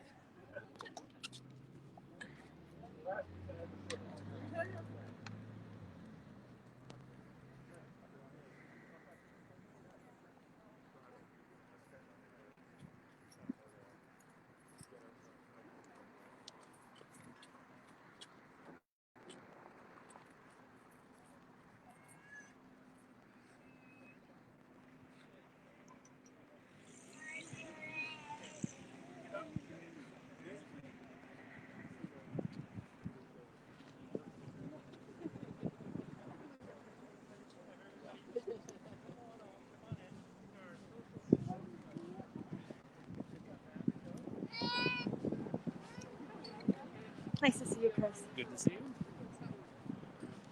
Come on in. Come on over here. We're facing that way. So how do I do this? We can do a photograph this way. And then we'll raise the flag. So we'll just try and catch as many people as possible. So I'll bring this down a bit. Yep.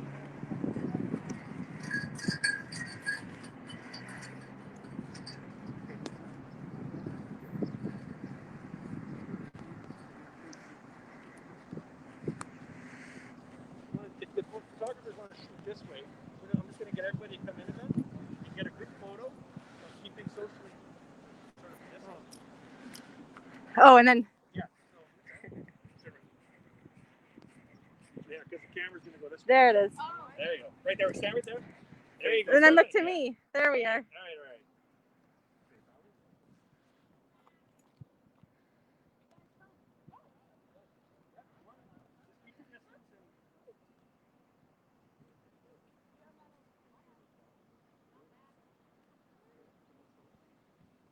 Got them all in? Is this just for Matter of Black? Yeah, we're just trying to get people. Come on in, Chris. You just got to keep your distance. Make sure that we're.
Absolutely.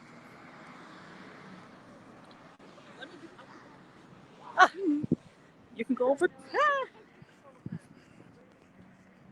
Well, friends, there we have it. We have raised the flag. It's beautiful, blowing in the wind. Join us this evening at the FirstOntario Performing Arts Centre. We have OCAN, an awesome Afro-Cuban groove kind of band. A lot of fun. They'll be at 5 p.m. and 7 p.m. in the backyard. We ask everybody to wear their masks, please. There'll be 100 people capacity in the backyard space, and we've created pods. So 2 adults per pod, or 2 adults and up to 2 adults and 2 children per pod. And the performance will be 1 hour at 5 p.m. and 7 p.m.